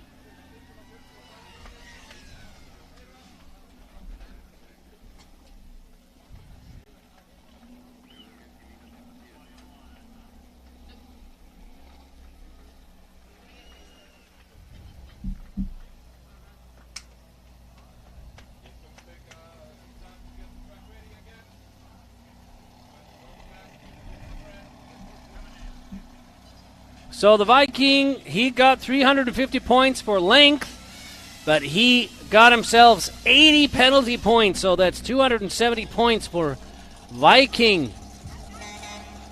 I'm not sure how that's going to do for him. Watch out for that big rig. Okay, next up, we have Heckler. One of the most active volcanoes in Iceland, Heckler. driven by Heckler and Rodeo. He's the Icelandic champion. He won the last series. You might remember this buggy as being white the last time we were over here. There he goes. And we already got the green flag in the track. So he can go after this safety check, checking belts, collars.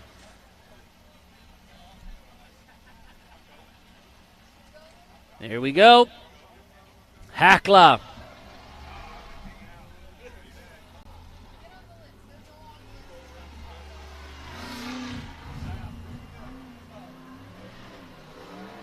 Up that ridge.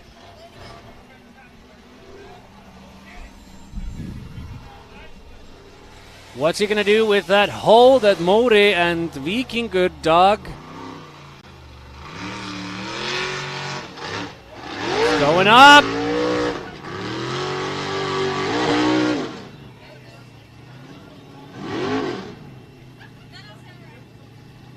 I don't know what's going on now.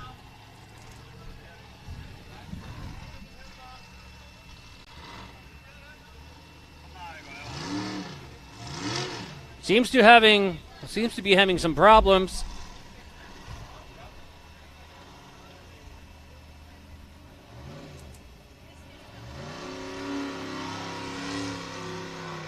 All tires turning. Might be something with the transmission or something.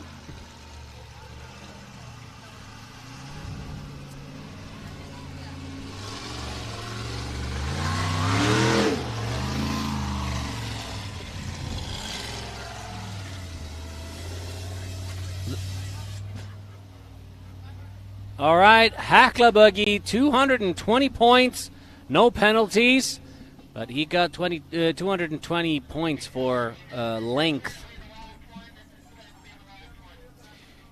So we're coming up on the last one we have. That's Rodeo.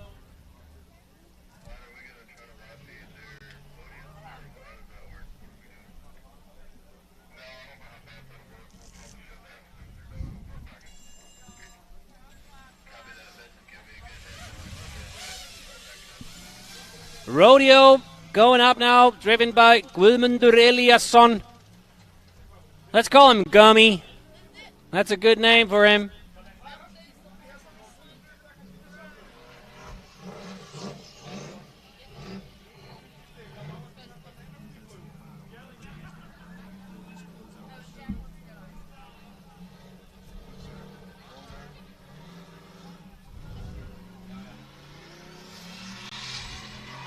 Touched the stick on the way over the hole. He wants to get up there. Whoa! Shooting at the top. No problems there.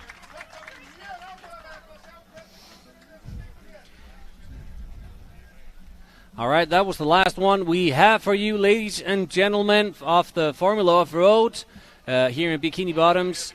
That concludes what we have for you today or the weekend, and we really want to thank you all for tuning in to Rock Race Video or TV. We're going to come back. We thank all our sponsors. We thank the production team. We thank the volunteers. We thank y'all guys for coming out. We'll see you on the next turn.